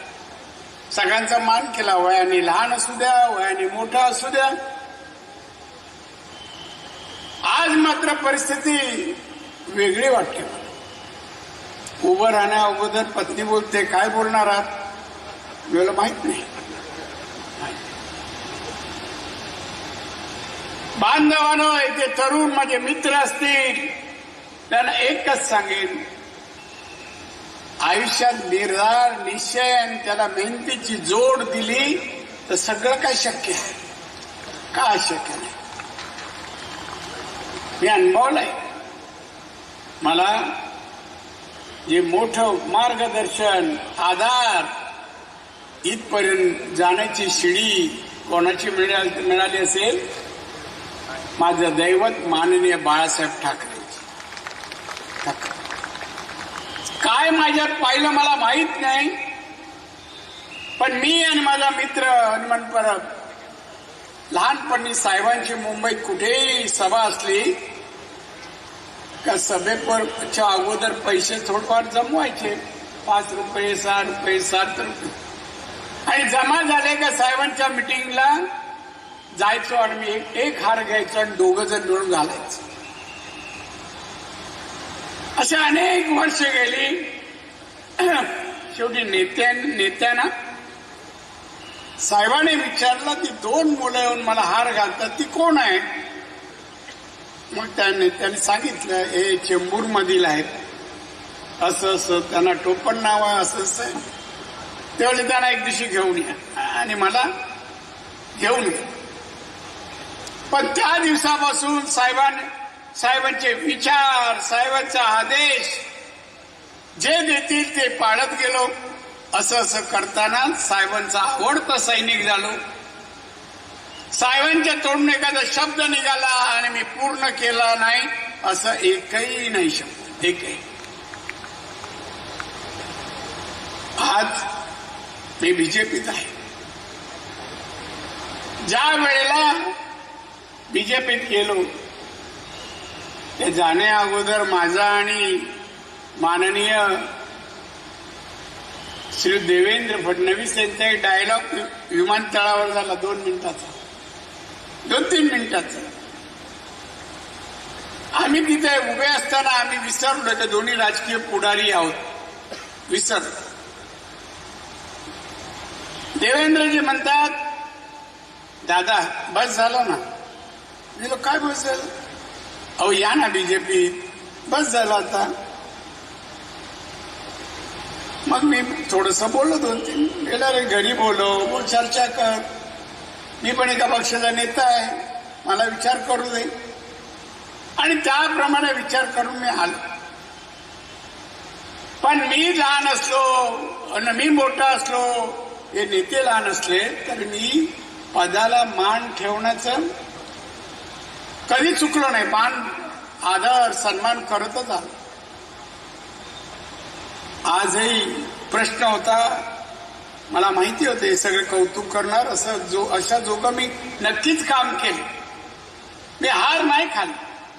कुठला प्रश्न, समस्या, अडचणी ज्या पक्षात आली का सगळ्यात पुढे मीच असेल. आजही काही जण पाहतात, पण माझं लक्ष आहे त्यांच्याकडे. मी बातमी वाचतो. आमचे मित्र रायगडचे तटकरे साहेब हे भरभरून बोल. तटकरे साहेबांनी अनमोल आहे काही गोष्टी. तटकरे साहेब त्यांच्या चिरंजीवांना विधान परिषदेसाठी पवार साहेबांनी तिकीट दिले. आणि पवार साहेबांनी सांगितलं, बघ तुझ्या मुलाला निवडून आणायचं असेल ना तर जा नारायण राणेशी बोल. तसे आले. म्हणजे साहेब काय करायचं? म्हणलं काय, मी तर तुझ्या पक्षाचा नाही, पण तुम्ही मतं दिली तरच माझा मुलगा निवडून येईल. म्हणलं तुझी काय अपेक्षा आहे? नाही सर, साहेब म्हणे तो निवडून यायला पाहिजे, पहिली निवडणूक लढवली. अरे पण मी पक्षाच्या धोरणाच्या विरुद्ध जातो, त्याचं काय नाही मला माहिती. पण मी बोला होतकर तरुण आहे आणि मी माझ्याजवळ जेवढी मतं होती ती म्हणजे घातली आणि निवडून आली. आजही सुनील तटकरे असो, अनेक राजकारणात मी त्यांना मित्र समजतो, ते मला समजतात की नाही माहिती. कोणी मायाशी अनेक पक्षातले लोक नाराज असतात, बरंच काय भाष्य करत नाही, परवा नाही करत. पण बांधवानो, राजकारणात मी जे काय मिळवलं ना ते तुम्ही आता ऐकलं. जे मिळवलं, पुष्कळ कष्ट, मेहनत सगळं काही केलं, पण त्याहीपेक्षा माझ्याबद्दल जे शब्द माननीय देवेंद्र फडणवीस साहेब, माननीय नितीनजी गडकरी, तटकरे, चव्हाण साहेब या सर्वांनी जे माझं कौतुक केलं ना, या माझ्या आयुष्याचा ऍसेट आहे. हेच मी कमावलं असं म्हणतो. आणि माझ्या तरुण मित्रांना मी सांगेन, तुम्ही या कमवलेल्या माझ्या हे जे मी ऍसेट मिळालो त्याचा पाठपुरावा करा. महाराष्ट्र छत्रपती शिवाजी महाराजांचा महाराष्ट्र नाव घेताना दावा चढवतो, छत्रपती शिवाजीचा महाराष्ट्र, आणि मी या महाराष्ट्रातला आहे. गर्व वाटतो, अभिमान वाटतो आपल्याला. मग आपल्याला महाराजांचं नाव करायचं असेल, स्वाभिमान व्यक्त करायचा असेल, तर महाराजांचा इतिहास आत्मसात करून कार्यान्वित करणं हे आपल्या सर्वांचं कर्तव्य आहे. खरं तर मला आज वाटलं यांची भाषणं ऐकताना आणि माननीय देवेंद्र फडणवीस बोलत असताना आता की माझा सेंड ऑफ आहे. माझा सेंड ऑफ आहे. मी राजकारण निवृत्त होतोय काय की जे अशी भाषणं माझ्याजवळ करतायत, यानंतर मी काम करू शकेन की नाही हे सांगू शकत नाही असंच वाटत. पण मी माझ्या नेत्यांच्या अपेक्षाच्या बाहेर कधी जात नाही. त्यामुळे त्यांचं ऐकेन, काम करत राहील. त्यांची अपेक्षा असेल, अपेक्षा मला ज्या दिवशी वाटेल तेव्हा मी एक दिवस पण राहणारा माणूस नाही, राजकारणात पदासाठी जगणारा माणूस नाही. माझ्या आयुष्यात मिळाले पद ही मला दिली गेली आहेत. मी मागायला गेलो नाही. मला बोलून देण्यात आली. बाळासाहेबांनी दिलेली पद मला घरी मातोश्रीवर बोलून दिली आणि म्हणून माझं आयुष्य जगलो. 74 पूर्ण केली. मी स्वतःला भाग्यवान समजतो, फार भाग्यवान समजतो. आयुष्यात पदे मिळाली सोडा, त्यापेक्षा माणुसकी मिळवली आणि आज माझ्या नेत्यांच्या तोंडी माझं कौतुक मला ऐकायला मिळालं. याच्यासारखा चांगला दिवस, सुवर्ण क्षण माझ्या आयुष्यात असू शकत नाही असंच मला वाटतं, असंच मला वाटतं. आणि म्हणून राजकारणात यशाची जमा वजाबाकी करण्यापेक्षा आपण महाराष्ट्राचे देवराज देशाचे नागरिक आहोत. इथल्या जनतेसाठी आपण काहीतरी करावं, यांना द्यावं, याच हेतूने काम करत राहिल्यास तुम्हाला पण सगळ्यांना यश मिळेल असं मला वाटतं, यश मिळेल. आणि म्हणून आज माझे नेते सगळे बसलेले आहेत. माननीय देवेंद्र फडणवीस, आमचे गडकरी साहेब, चव्हाण साहेब, आमचे वेगवेगळे नेते, खासदार, त्यात नितेश दोघंही आहेत, शेलार साहेब आहेत. या सगळ्यांची भाषण ऐकले मी आणि मला हेही वाटतं आज माझं भाषण हा सत्कार माझे दोन्ही चिरंजीव दोघं ऐकतायत. त्यामुळे त्यांच्या आजची सभेमधली भाषणं त्यांच्या जीवनातील उत्तम मार्गदर्शन त्याला मिळालं आहे आणि त्याचं अनुकरण दोघेही करतील आणि तेही यश असं मिळवतील अशी मी अपेक्षा करतो. आणि माझ्या सगळ्या सहकार्यांना, नेत्यांना माझ्यासाठी आजचा वेळ, अमूल्य वेळ तुम्ही दिलात. फार मराठी भाषेतले शब्द, तोलामोलाचे शब्द माझ्यासाठी इथे व्यक्त केलेत आणि मला आनंद आयुष्यात जो मिळाला नाही त्यापेक्षा आजच्या या सभेमध्ये माझ्या सत्कार सोहळ्याच्या वेळेला जे तुम्ही बोललात ते मला सगळं आनंदाचे क्षण तुमच्या या भाषणातून, वक्तव्यातून मला मिळाले असे मी समजतो. आणि जास्त वेळ आपला सर्वांचा न घेता नियोजन केलं की आयोजन केलं ते सर्व नेते मंडळी आणि ज्यांनी आपलं मनोगत व्यक्त केलं, माझं कौतुक केलं आणि मला उरलेल्या आयुष्यात प्रेरणा देण्याचं काम केलं.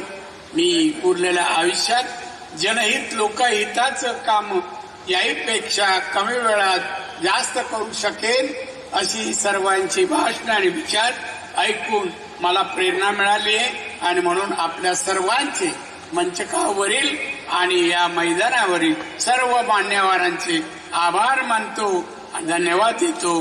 आपल्या सर्वांची रजा घेतो. जय हिंद, जय महाराष्ट्र. धन्यवाद आदरणीय राणेसाहेब. नारायणराव राणेसाहेबांसाठी एकदा जोरदार टाळ्यांचा गजर होऊ दे. हे कुशल नेतृत्व आपल्या कोकणातलं आहे आणि आम्हाला राणेसाहेब हे नाव ऐकल्यानंतर अभिमान वाटतो. राणेसाहेब ओतप्रोत आनंदानं भरलेलं हे भाषण, आपलं मनोगत संवादाला, या सत्काराला उत्तर दिलं. यानंतर आभार प्रदर्शनाकडे वळूया आपण. मी नितेशजी राणेसाहेबांना हिंदुत्वाचा हुंकार, नितेशजी राणेसाहेब या ठिकाणी आभार प्रदर्शन व्यक्त करतात. मंचावर उपस्थित असलेले सन्मान्य महाराष्ट्र राज्याचे मुख्यमंत्री आदरणीय देवेंद्र फडणवीस साहेब, आदरणीय केंद्रीय मंत्री नितीन गडकरीजी, सन्मान्य खासदार राष्ट्रवादी काँग्रेस पक्षाचे प्रदेशाध्यक्ष सन्मान्य सुनील तटकरेजी, भारतीय जनता पक्षाचे आमचे प्रदेशाध्यक्ष रवी चव्हाण साहेब, मंचावर उपस्थित असलेले आदरणीय राधाकृष्ण विखे पाटील साहेब, सन्मान्य उदय सामंत साहेब, सन्मान्य आशिष शेलारजी, सन्मान्य आमचे प्रवीण दरेकर साहेब, सन्मान्य प्रसाद लाड साहेब, सन्मान्य आमचे दीपक केसरकरजी, सन्मान्य आमचे सर्व भारतीय जनता पक्ष, शिवसेना आणि राष्ट्रवादी काँग्रेसचे पक्षाचे सर्व प्रमुख नेते मंडळी, आज आपल्या आदरणीय राणे साहेबांच्या 75व्या वर्षाच्या पदार्पणाच्या दिवशी हा जो कार्यक्रम आपण आयोजित केलाय, त्यासाठी हे सगळे जे प्रमुख मान्यवर इथे आले, राणे साहेबांना आशीर्वाद आणि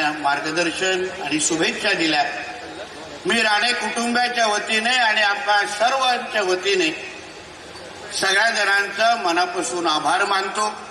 राज्याचे मुख्यमंत्री आदरणीय देवेंद्र फडणवीस साहेब यांना मी जाऊन पत्र दिलं आणि साहेबांना विनंती केली. साहेबांनी कुठलाही विलंब न लावता असलेले सगळे कार्यक्रम रद्द करून नितेश मी नक्की येणार हे सांगून साहेब इथे आले. मी मनापासून आपले साहेब मनापासून धन्यवाद देतो.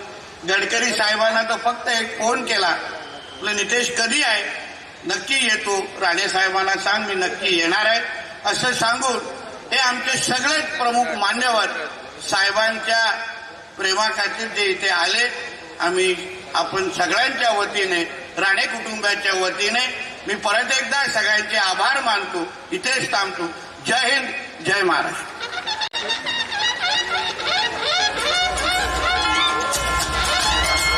धन्यवाद आदरणीय नितेशजी राणे साहेब. या संपूर्ण कार्यक्रमाचं आभार प्रदर्शन आपण व्यक्त केलं. हा सोहळा तुमच्या उपस्थितीमुळे आणि एकूणच उत्साहाच्या वातावरणामध्ये रंगला, त्यामुळे तुमचे सुद्धा हार्दिक हार्दिक आभार.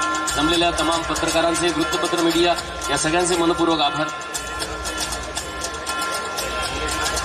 यानंतर लगेच Sonu Nigam live in concert आहे, हा कार्यक्रम सुरू होईल. सोनूजी यांचं या ठिकाणी आगमन झालेलं आहे, व्यासपीठावर यांचं आगमन झालेलं आहे, त्यांचं या ठिकाणी स्वागत आहे. सोनूजी ज्यांच्या सुमधुर आवाजाची आपण सगळेजण वाट बघतो आहोत, त्या कार्यक्रमाची लगेचच सुरुवात होईल. सोनूजी निगम यांचं या रंगमंचावर आगमन झालेलं आहे.